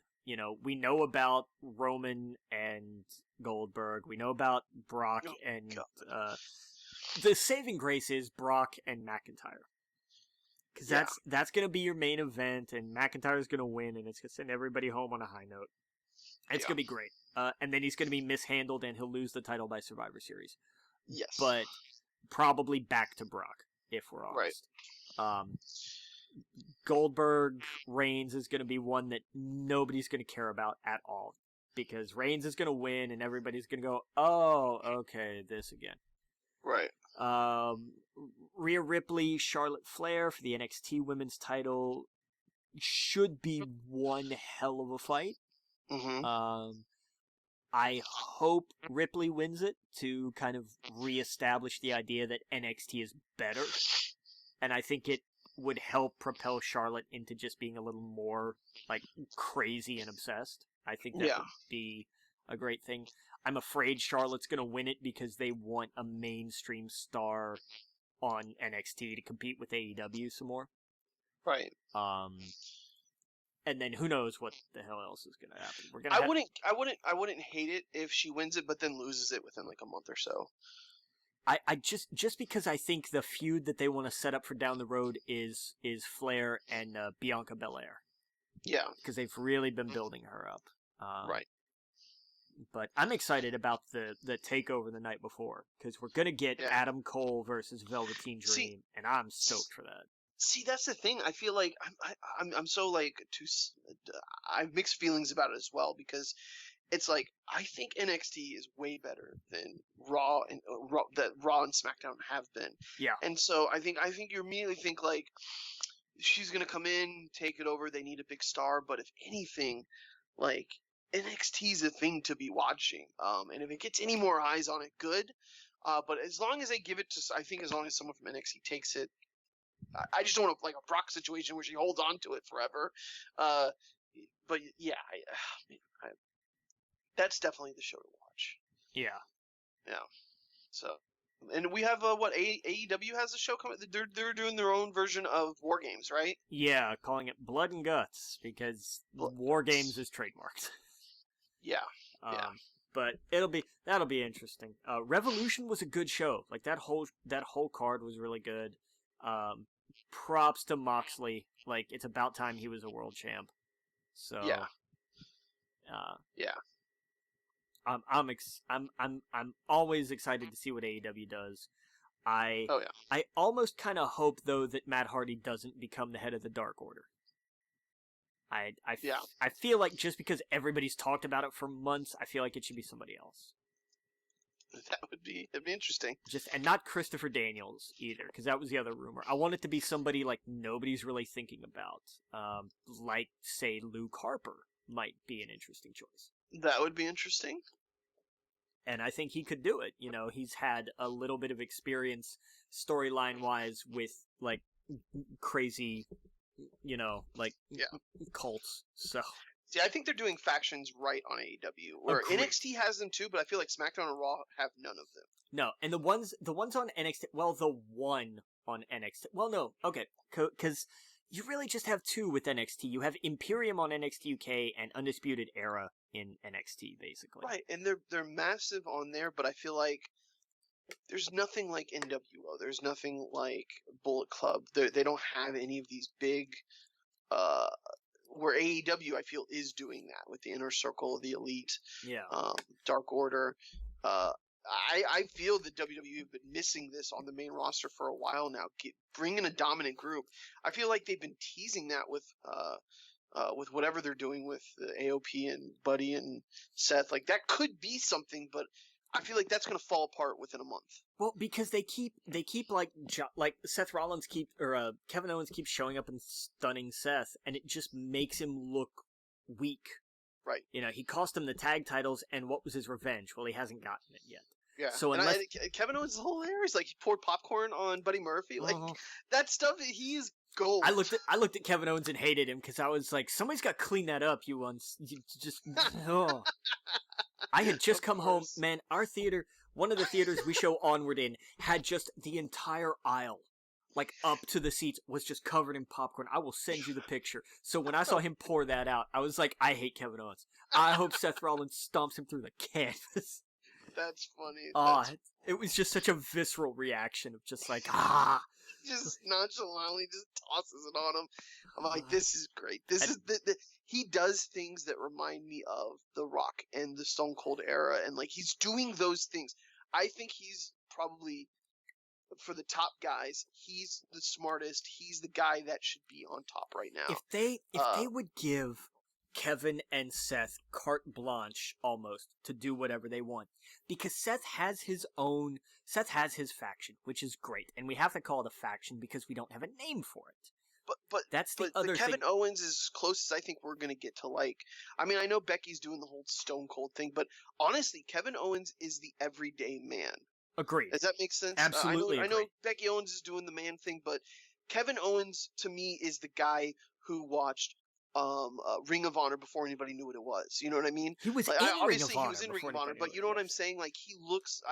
I know he was in Ring of Honor and all that. I'm just saying, like he to me, when you look at him, you think of your friends who watched Ring of Honor before you even knew what that was. You know what I mean? Fair. Like he's like a wrestling fan that goes to NXT every weekend. He is the everyday man, where in the 90s, the everyday man was Stone Cold Steve Austin, the everyday blue collar truck driver, whatever their idea of the everyday man was. And I think now, as a wrestling fan, Kevin Owens looks like the everyday wrestling fan. Yeah. He looks like a mark. You know what I mean? Like he looks like the guy who just an everyday dude, but could also kick some ass, given some momentum. Yeah. And I love that. They could totally make him, and he has the stun. Obviously, someone in creative or whoever was like, we could totally do this, but I feel like they never fully commit because he had the Universal Champion, gave it to Goldberg. Yep. I feel like they never fully committed with him, and I think he could do that because he does these little subtle things that I don't know if it's something they came up with ahead of time, like, hey, I'm going to pour popcorn on you like this, but that was just such a brilliant, just nonchalant thing to do. Obviously you hated it, but like to someone like me, I'm like, that's fucking gold. I completely agree. Like I absolutely agree with you. Like, and those are the things I don't think it was talked about ahead of time because I feel like that's just one of those. It's just Kevin Owens being that version of Kevin Owens. It's like, oh yeah, that's just what he would do. Yes, and I think another person, Braun Strowman, I think they milk a lot of his stuff, But when he says things like "come get these hands," now that's been milked to death. But there's moments of this brilliance that they do that so doesn't seem scripted. Yeah. And I feel like they capitalize it in the wrong way. Like I feel with Braun, they've just overused his things now, where the catchphrases are not as fun to say or anything like that. But they don't give him anything, because we have Brock holding a title, or Roman holding a title, or Bill Goldberg comes in. Man, I feel like we're in 10 years it's going to be the same shit. Yeah. It's instead of like letting that title kind of move around a little bit, give it like we used to think of these people as the young people, and they're not. No, they're not anymore. Like the documentary out that they've got out now is about them when they were young, and that's the thing of like these guys are not for guys like Roman and Seth and KO. Like these are supposed to be like these are the guys. This Right. is where the company is. It doesn't feel like it. No, When it doesn't. when Triple H was the company, you felt it. When The Rock and Stone Cold were the company, you felt it. Yep, I don't absolutely. know. I get that like Roman is the one they want to put up there. Seth is the one they want to put up there. They don't feel like the company. And the reason they don't is because there are no damn titles involved. I'm sorry, but the WWE and the Universal Championship have to actually mean something. Right. And putting it on Brock, who's never there to defend it, does defeat the purpose. I don't care if the whole like, whoa, but if you beat Brock, it's a monumental achievement and it's something. I don't care. I don't. Yeah, I that time period where I felt like they were going in a different direction when they gave it to Finn Balor. I was like, fuck yes, here we go. Finn Balor, superstar over in Japan, killed it on NXT. We're finally going in a good direction. Of course, he gets injured. Yeah. But then Kevin Owens gets it. I remember that night specifically. And that was one of the best Raws I saw in years, when Kevin Owens gets it and he's shocked. Yeah. And it was one of those moments where like all hell is breaking loose at the very end of the show. And him, out of all the people in the ring I would have not expect to win, he gets it. And it's like, fuck yes, a new direction. And then Goldberg comes, and then it all goes downhill. I don't know. I thought they were just going in such a better direction, and now it's just. Hopefully that will change. Well, let's hope. Yep. All right. Well, we gotta go. We'll be back next week. I don't think anything's coming up, so should be back. Again, make sure you go to YouTube, We Geek Podcast. Go to Spotify, We Geek Podcast. Twitter at We Geek Podcast, at the Logan, at Adam Estep. Email us at wegeekpodcast@gmail.com. And I think that's it. Captain?